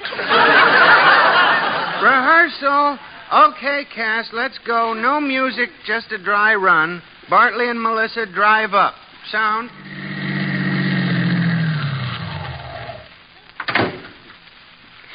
That must be the cottage over there, Bartley. Do you think he's home? Oh, he's got to be. It's our only hope. Oh, look. That must be he coming to meet us. Hello, Uncle Goodhart. Hello, and bless you. Hold it. Mr. Montague, you were off mic. Off mic? Yes. Please speak into the microphone. Thank you, but I don't use a microphone. Yes. Let's take it from... I beg your pardon, Mr. Montague? I said I don't use a microphone. You don't use a microphone? And my good man, this may seem strange to you, but I come from an era of the theater where an actor's voice did not need the aid of these artificial doodads in order to be heard. My voice projection is famous, you know. But, Mr... Never! The voice of a taken the very last Rosebery Theater in New York refuses to be party to this mechanical subterfuge. Mr. Montague, radio... Never. Now. What's the trouble? Oh, nothing, Mr. Springer. It's just that Mr. Montague doesn't want to use the microphone. Now, if he doesn't want to use the... He doesn't want to use the microphone. He doesn't want to use the microphone. I assure you I can be heard without a microphone. How about the people in Denver? Zinzer, I hold you personally responsible. Please, Mr. Montague, ever since I saw you in Macbeth when I was just a child, you've been my idol. Please trust me when I say, in radio, you have to speak into a microphone. Well, very well. So you saw me in Macbeth, eh? Remember this? I will not yield to kiss the ground before young Malcolm's feet, and be baited with the rabble's curse. I throw my warlike shield. Lay on, Macduff! Huh? Wonderful, wasn't it, Mr. Springer? Zinzer, remember when I said without a microphone they wouldn't hear him in Denver? Yeah? I think he could do it. But we'd better get on. Mr. Montague, we'll take it from where Melissa and Bartley approach you. Page 5. Page 5. Here it is. That must be the cottage over there, Bartley. Do you think he's home? Oh, he's got to be. It's our only hope. Oh, look. That must be he coming to meet us.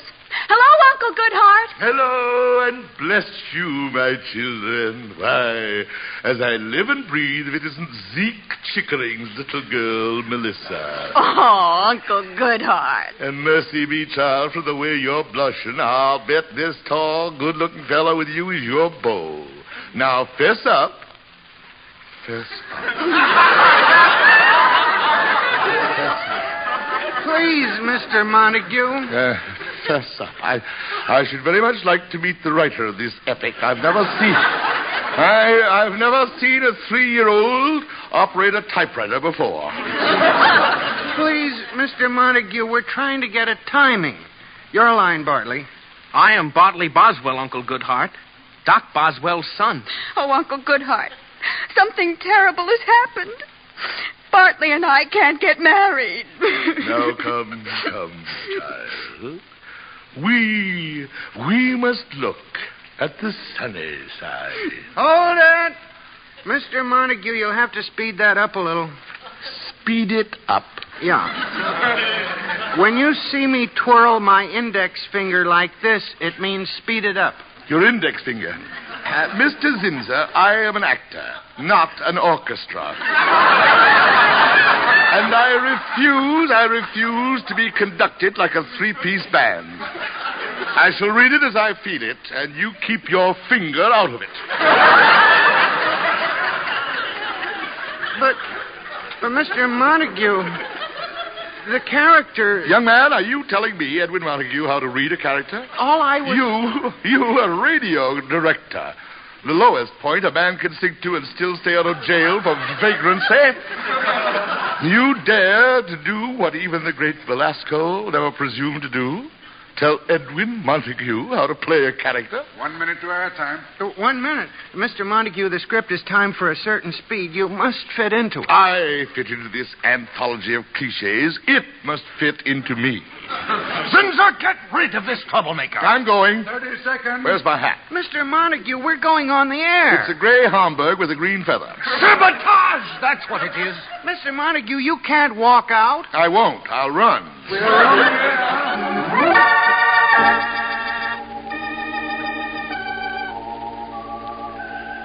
Shalimar Soap brings you Uncle Goodhart.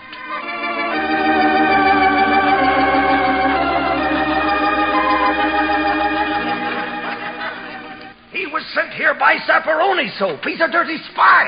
Oh, you swine. I'll pull your nose off and let the air out of your head. Quiet, please. We find gentle, kind, lovable Uncle Goodhart seated on the steps of his little vine-covered cottage, waiting to give comfort and counsel to the weary traveler. Listen. Zinser, the show's begun. Mr. Montague, do the character any way you want to. Anyway? Very well. That must be the cottage over there, Bartley. Do you think he's home? Oh, he's got to be. It's our only hope. Oh, look. That must be he coming to meet us. Hello, Uncle Goodhart. Your cue, Mr. Montague, your cue. Here's your script. Who needs a script? Hello, and bless you, my children, why, as I live and breathe. If it isn't Zeke Chickering's little saber-toothed offspring, Melissa. And without a leash. Oh, no. I'll kill him. I'll shoot him down in cold blood. Why, Uncle Goodhart, you remember me. Only because you're absolutely impossible to forget. And who is this with you? This creature with the pre-shrunk head? I'm Bartley Boswell, Uncle Goodhart, the Doc Boswell's son. Oh, Uncle Goodhart, something terrible has happened. Bartley and I can't get married. Well, I don't know which one of you to congratulate first. Still, it would have been an extraordinary match. Get back, Mr. Springer. Let go of me, Zinser. Let me at him.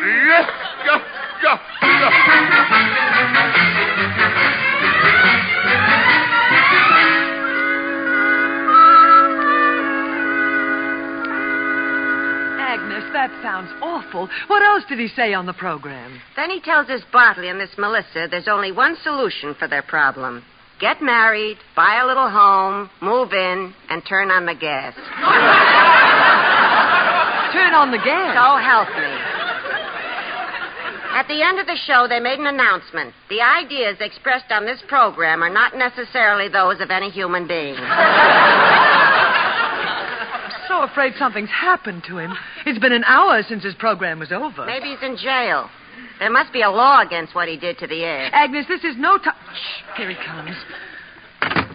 Edwin, what happened? Well, it's been over an hour. Sorry I'm late, dear. I had to keep circling and backtracking to shake them off my trail. Well, the phone's been ringing continually. A Mr. Zinser and a Mr. Springer have been trying to get you. Lily, you didn't tell them where we live. Now, Edwin. I think Springer carries a gun. I saw him reaching for something as he lunged at me when I ran out of the studio. Well, he should have caught you. I was at the birdwatcher's office, but Agnes heard the program. The whole thing? The whole thing. Even... Even... Oh, Lily, after what I did to it, radio can never recover. The theater shall live again. Oh, Agnes, there's someone at the door. Edwin, how could you have done... I struck a blow for the theater. I stand here brave and unafraid. It's the Mr. Zinser and Mr. Springer. Lily, you have to hide me. Show the gentleman in. This way, boys. Check your hardware. Now, look here, Springer. The man who brought you up the elevator is a Golden Gloves champ. I can have him here in 2 seconds. Mr. Montague, if you wish me to crawl at your feet, command me. Crawl at my feet? Mr. Montague, will you ever forgive my horrible presumption in trying to tell you, the master, how to play a character? What is... If you wish me to kiss your boots, command me. Look, if you came up here just to make love to my feet, you're Mr. Montague, the moment Uncle Goodhart went off the air, the telephone switchboard at the station lit up like a Christmas tree. Listeners all over the country are still calling to tell us at last a real down-to-earth character's been heard on radio. A real... Why, man, you hit the nation with the impact of a howitzer. I did? How could we have been so blind? It was you with your unerring dramatic sense who knew that the public wanted a contrast to the sweet, kindly, sentimental, old homey radio characters. You gave them something new. A salty, down-to-earth, real, living Uncle Goodhart. It's the greatest thing since Just Plain Bill. Just plain who? One man telephoned all the way from Council Bluffs, Iowa, just to say, yuck, yuck, yuck. It's sweeping the country. Gad. Come, Zinser. We must let Uncle Goodhart rest so he can reach new heights in tomorrow's episode. See you in the morning, Mr. Montague. Silly, they're crazy. They're madmen. People listen to that horrible thing I did, and they liked it. The Magnificent Montague does it again. What have I done? What have I done? Well, whatever you did, Dream Boy, keep doing it. It means imported kippers from now on. Lily, you've missed the whole point. The whole point? Yes, it just struck me. Here I was doing my best to be bad, and I couldn't. What came out was great. Well, of course. Lily, I suspected it for many years, but now at last I know. I am truly magnificent.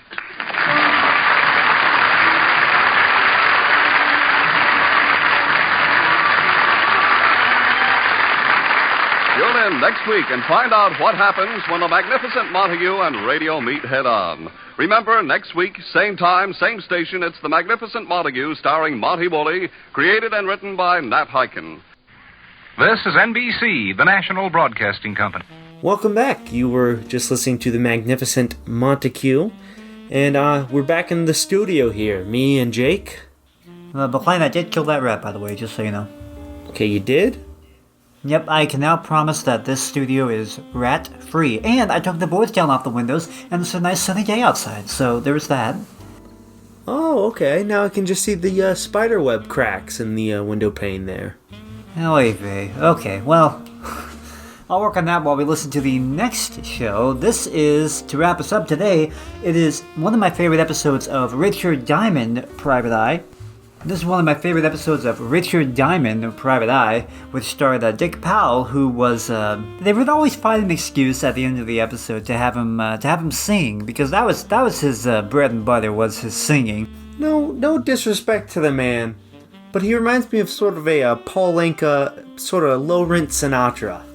I don't know if I put him quite on that level, but he was trying to break into more tough guy roles with this show, and honestly, I think Richard Diamond is one of the most underrated Private Eye shows. It's almost, at times, it's almost a parody of Private Eye shows in and of itself.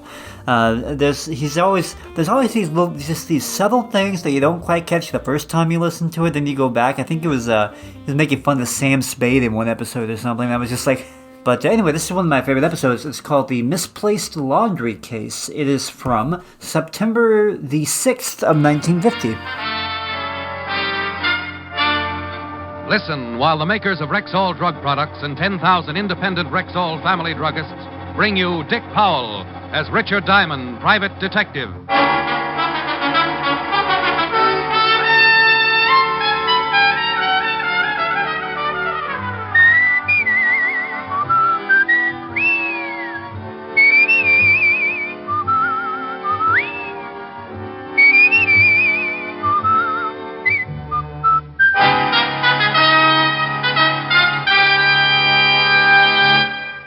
Good evening. This is your Rexall family druggist speaking to you for the 10,000 independent druggists who have made the word Rexall part of our own store names and who recommend and sell the 2,000 or more drug products made by the Rexall Drug Company. Like Rexall aspirin, for example. There's no faster acting aspirin made than Rexall aspirin. When swallowed with water, Rexall aspirin is ready to go to work for you even before it reaches your stomach. Quality like that is what we family druggists are talking about when we tell you can depend on any drug product that bears the name Rexall. Good health to all from Rexall. Now, your Rexall family druggist brings you a transcribed half hour with Richard Diamond, private detective, starring Dick Powell.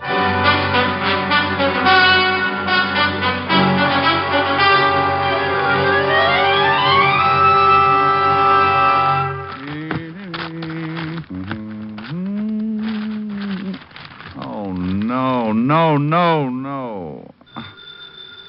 Oh. Yeah? Well, what's the matter with you? Oh, hello, Helen. Nothing has gone right all day. I called your office, but you left an hour ago. What took you so long getting home? Well, I had to stop by the laundry. Didn't have any clean shirts. Are you forgetting we're supposed to be at my mother's at 7? No, honey, I'm not forgetting. What time is it now? A little after 6. No, nuts. What in the world's wrong? Well, first of all, I haven't seen anything that looks like a client for 2 weeks. That's unusual. I only got 2 hours sleep last night. You're complaining? Oh, no, honey. Then what is it? Well, that stupid laundry gave me the wrong bundle. I can't go over to your mother's with my bare chest hanging out. Well, can't you go back and get the right bundle? Well, it closes at 6. Oh, be practical. It was the laundry's fault, so use one of the shirts out of the wrong bundle. They'll have it clean. Now, what if it doesn't fit? Make it fit. Now, I won't have you being late again. Well, all right. I'll see you at 7. I still love you. Then tell your mother not to suggest Monopoly again. I have to get some sleep tonight. The shirt wasn't bad, a little short in the arms, but with my charm bracelet, no one would notice. I shaved, cussed a little, showered, cussed some more. Really let loose with some choice ones while I got dressed and kept it up all the way over to Helen's. She walked out in a green number that plunged so far it could have been arrested for attempted suicide. Sure cure for cussing. Like it? The guy who went off the Golden Gate didn't have half the drop. Oh, stop perspiring and come on. Helen's mother lived in a 40-room vault on Long Island. We had a wonderful dinner. Soup, salad, pheasant on the glass. The only thing missing was cracked crab. Until Helen's mother suggested Monopoly, then I nearly shelled her and ducked her in the mustard. About 1 o'clock, my eyes felt like 2 3-minute eggs lost in a sand pile, so I gave up and went to sleep right in the middle of a tricky trade for my railroad. Helen apologized, looked at me hatefully when I suggested a piggyback ride to the car, and by 2 o'clock she dropped me in front of my flat on 53rd. You were horrible. Oh, well, how did I know your mother had the electric company, too? No. I'll talk to you tomorrow. All right. Kiss? You can't even keep your eyes open. This is going to stop me. I do my best work with my eyes closed. No. All right. Honey, are you growing a beard? That's my mink coat. Oh. Night. Good night.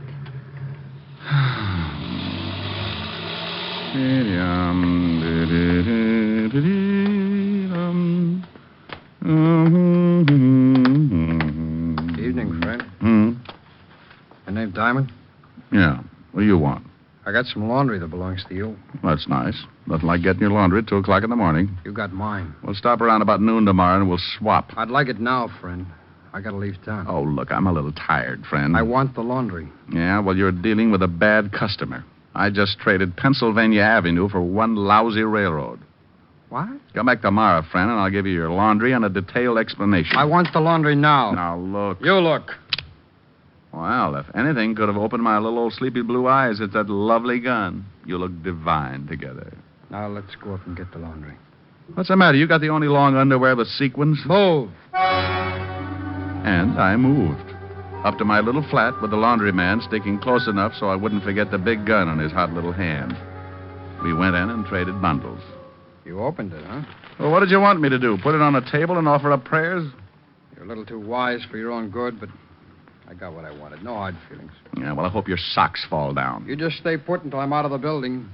Thanks, friend.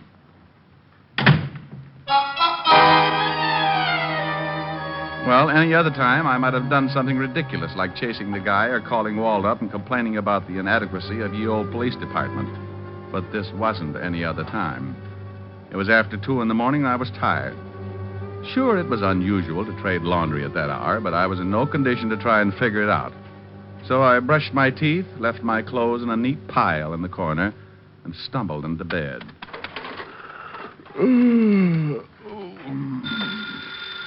Oh, no, I'll never get any sleep. I'm coming. Yeah? Mr. Diamond? Yeah, who is it? This is Mr. Green, Mr. Diamond. Swell, thanks for calling, Mr. Green. Good night. Oh, wait, please wait, Mr. Diamond. This is Mr. Green, the man who owns the Bluebell Laundry. Well, how's business? Can you come over to my apartment right away? Why?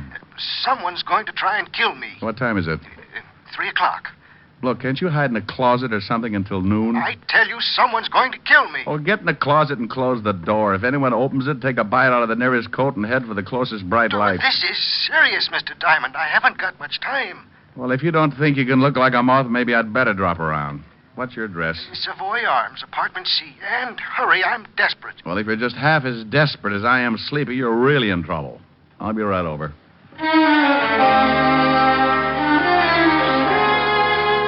I I stumbled back into my clothes and downstairs and a quick walk down to the park where I could grab a cab. Then 10 minutes later, I was knocking at the door of apartment C.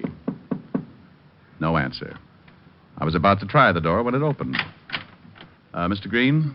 You're too late. Mr. Green. He opened the door all right, but that was as far as he got.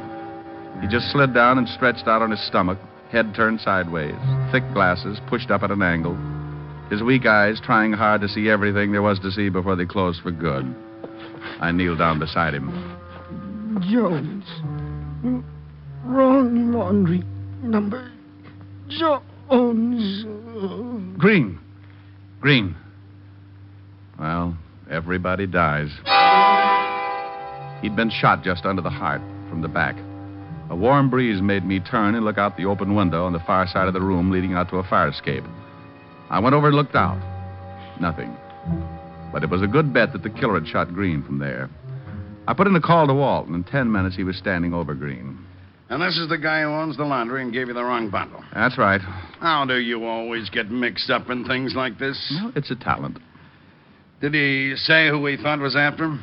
Oh, he just told me that he was in fear of his life. Now, what about the guy who shoved the gun in your face and took away the bundle of laundry? Oh, about my size. Had a hat on, light gray suit, brown eyes, heavy eyebrows, high cheekbones, very sharp features. Well, let's go down and run through the gallery, see if we can get an identification. Okay. But first, let's take a run down to the Bluebell Laundry. Might be a good idea to find out what this is all about.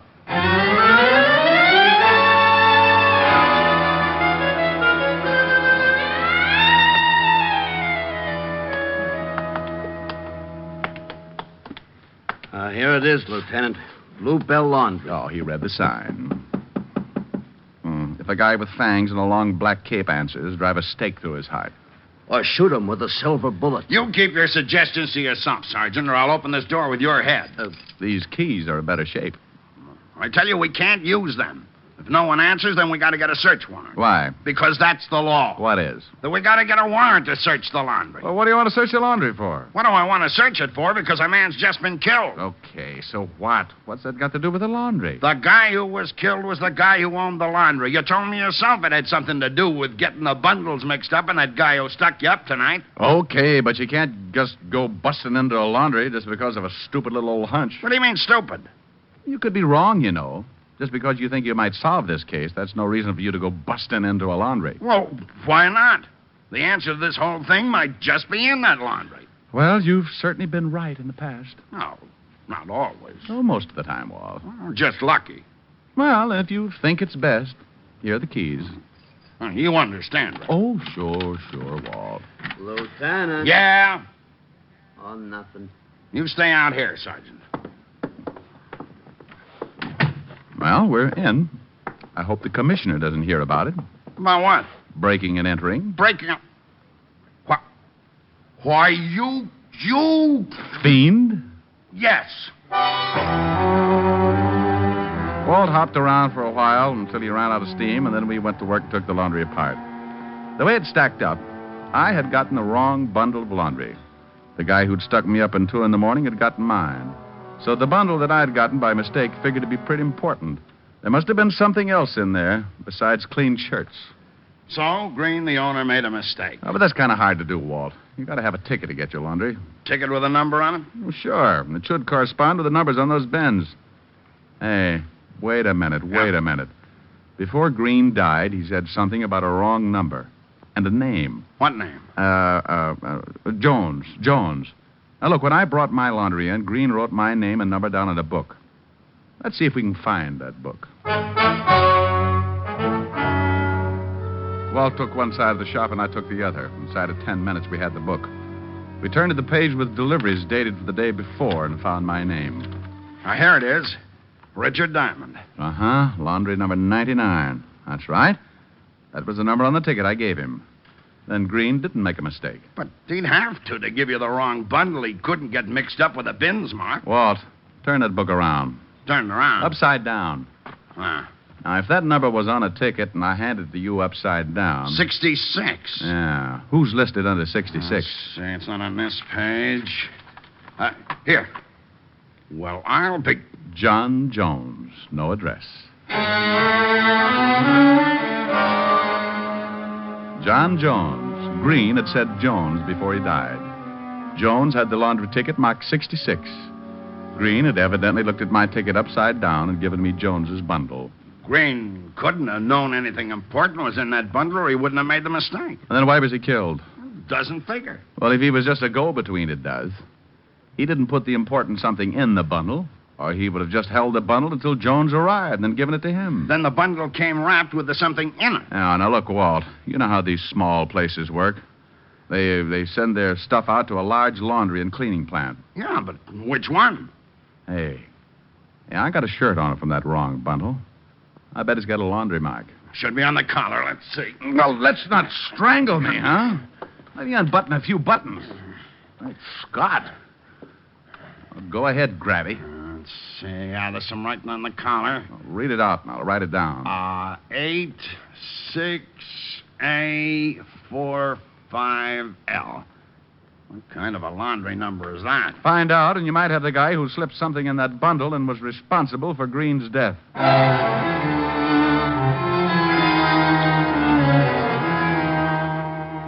We went through the rest of the place, but found no evidence to show us what big plant Green sent his laundry to. I bowed out as gracefully as possible and went home to get some sleep. It was 4 a.m. when I stumbled into my flat with just one thought in mind: sleep. And I got it in a hurry.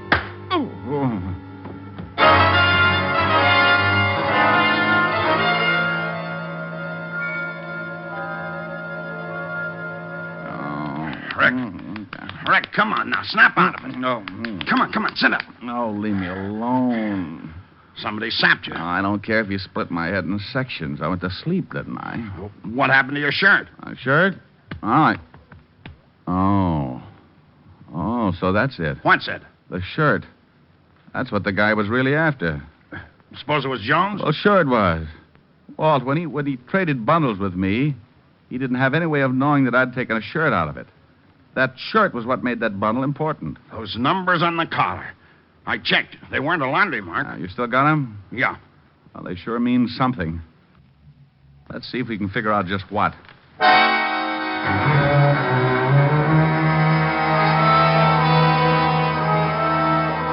I gave Walt a pencil and paper, and we put our two brilliant minds to work trying to figure out the numbers that had been written on the collar of the shirt. Just numbers with two letters, A and L. Easy problem for two brilliant students of criminology. I got it. You have? Let's take the numbers down to the decoding department. Oh, that's what I like. Perseverance, a sharp mind, and nothing's too tough for us.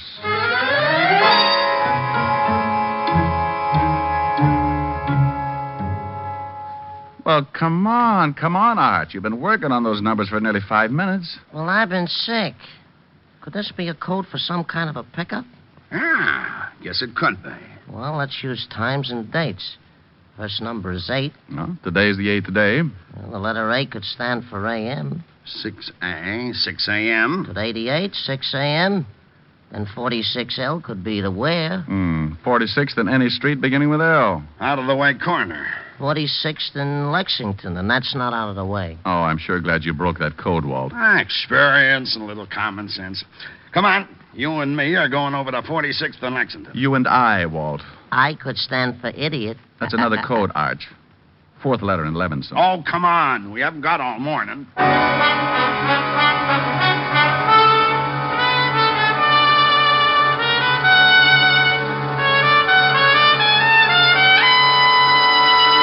You're listening to Richard Diamond, Private Detective, brought to you by the makers of Rexall Drug Products and your Rexall family druggist. And here he is. Every woman will tell you that the ideal home antiseptic is one that will serve as a mouthwash, gargle, and breath deodorant, all with equal effectiveness. And that's exactly what Rexall MI31 does. Well, now how did you know that? Because I read all about it in your big ad in this week's issue of Life. Say, isn't that a good ad? A whole page crammed full of top-quality Rexall products. Some of them at special bargain prices, good all this month. And every one of them just as reliable as Rexall MI31, America's popular all-round mouthwash. What's more, Rexall gives you a full pint of MI31 at the same price as other leading brands of smaller quantity. That's why I've learned to watch for your ads. I learn all about these wonderful money-saving values. And they always remind me of so many things I need, too. Then maybe I'd better tell our listeners that this same full-page ad is appearing in current issues of Collier's, Look, Saturday Evening Post, and Country Gentleman. Check it carefully. And remember, you can depend on any drug product that bears the name Rexall. And now back to tonight's adventure with Richard Diamond, Private Detective, starring Dick Powell.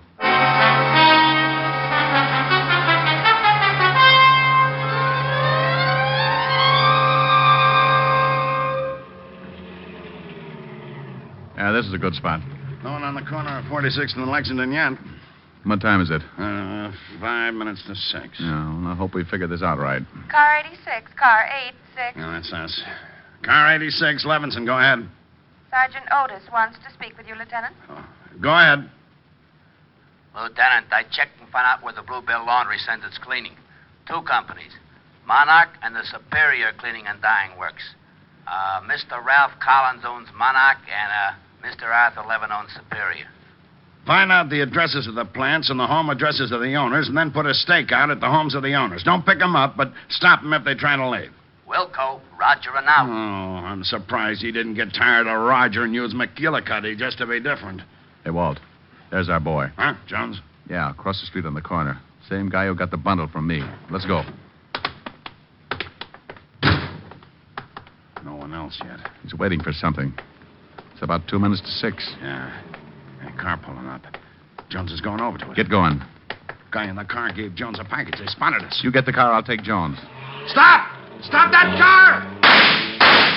Stop, Jones! Jones! Okay.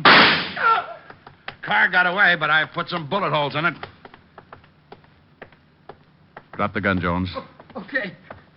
Okay, I'm hurt bad. Don't shoot again. Get me an ambulance, would you?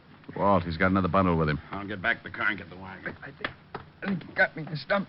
You want to talk? Yeah, okay. What's in the bundle you got from the car? Junk.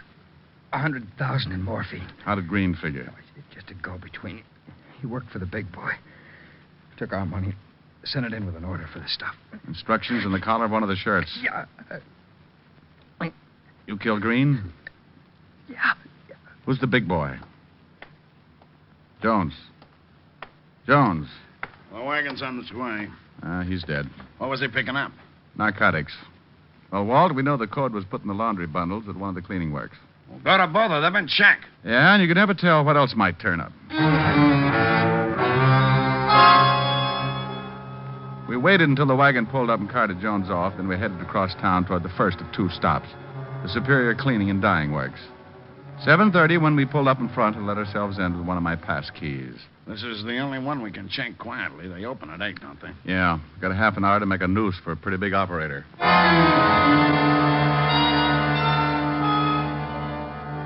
So we went to work on the Superior Laundry.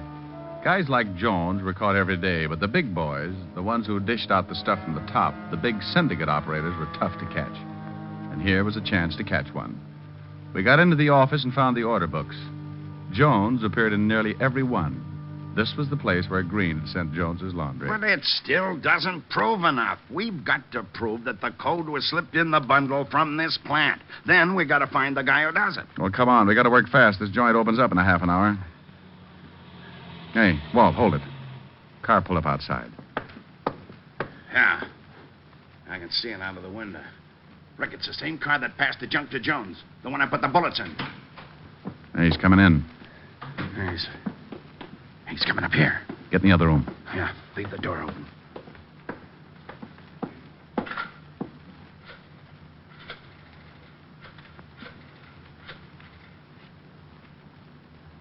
Hello, Mr. Levin? Yeah, Charlie. There was some trouble. Cops were waiting. Yeah. I'm down at the place. I got away clean. Jones had the bundle. I'm sorry. Okay. Yeah, I'll blow. Let's take him. Hey! Hold it. He's making a break. Stop! That's your cover. He's got a gun. Blow him up. Well, he's had it. Yeah. Know him? Charlie Usher. Narcotics record. This sure turned into a mess. Yeah. Let's go see Mr. Arthur Levin of Superior Cleaning and find out what kind of cleaning works he's been running.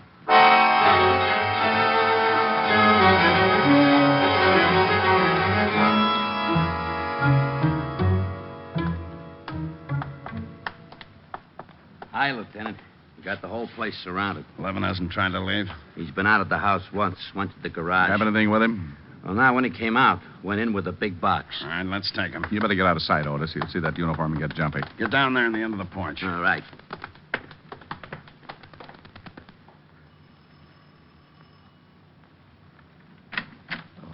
Yes? Police, Mr. Levin, we'd like to talk to you. Oh, well, come in. Thank you. I was just going to my office. Where is your office, Mr. Levin? I own the Superior Cleaning and Dye Works. You do laundry for Mr. Green's Bluebell Laundry? I do work for a lot of laundries. I believe that Mr. Green happens to be one of them. Know a man named Jones? I know more than one Jones. How about a man named Charlie Usher? Charlie...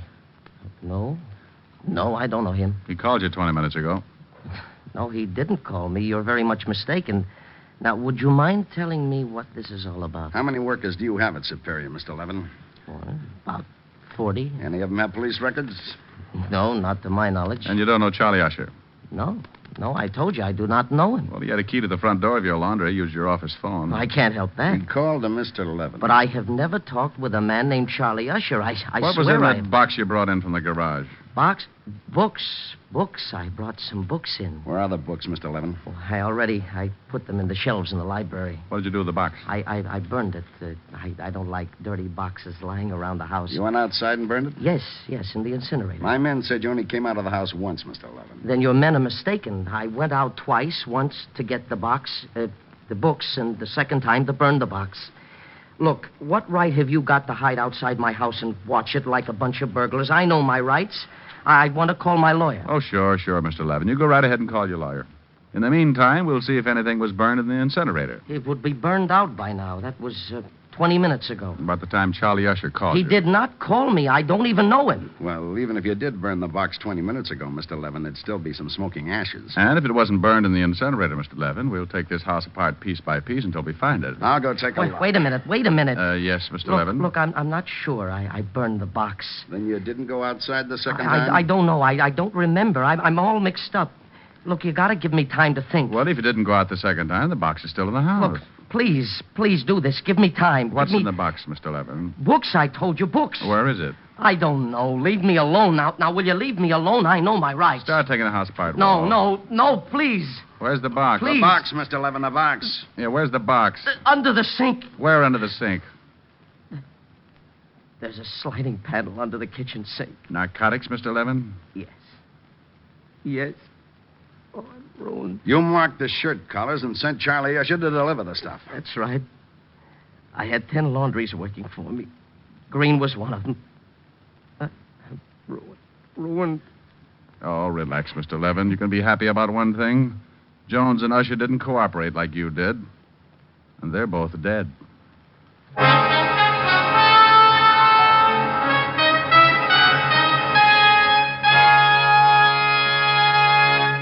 Again, here's your Rexall family druggist. If you're often troubled with acid stomach, or if you're looking for a gentle, non-irritating way to achieve regularity, try Rexall milk of magnesia. Pure, mild, creamy smooth, and with no unpleasant earthy taste. Rexall milk of magnesia is justly popular. Buy the economy size, quart bottle.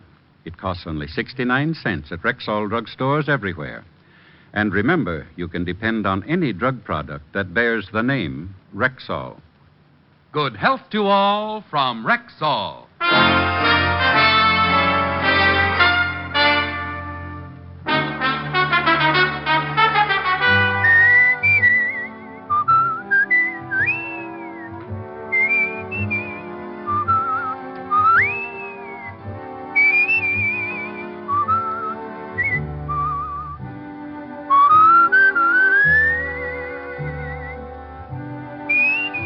Richard Diamond, Private Detective, stars Dick Powell in the title role and is written by Blake Edwards, with music composed and conducted by Frank Worth. Featured in tonight's cast were Ted DeCorsia, Wilms Herbert, Clayton Post, Sidney Miller, Virginia Gregg, and Stacey Harris. Richard Diamond, Private Detective, was transcribed in Hollywood by Jaime Del Valle.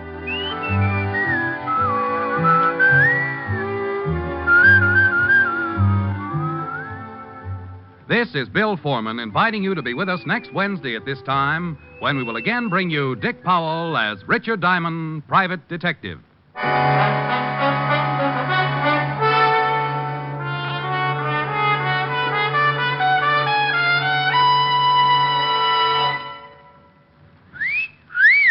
Hiya, beautiful. Get lost, Bristlepuss. You need a shave. But I have shaved. What else do you want me to do? Silly boy, she wants you to go Stag. Go Stag?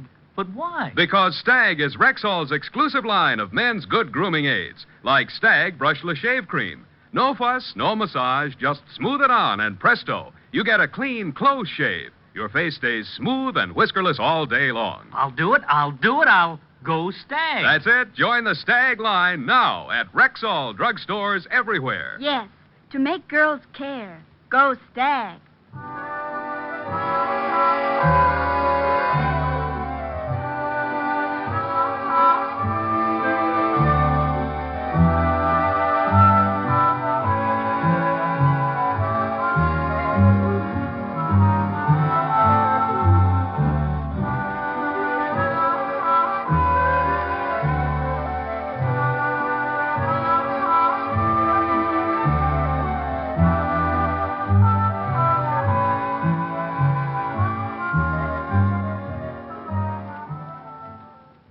Three chimes mean good times on NBC.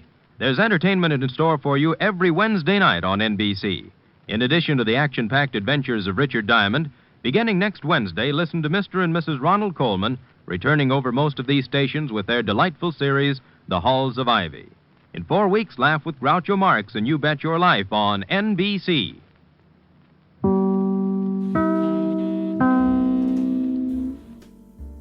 All right, that was Richard Diamond and the Misplaced Laundry case from 1950.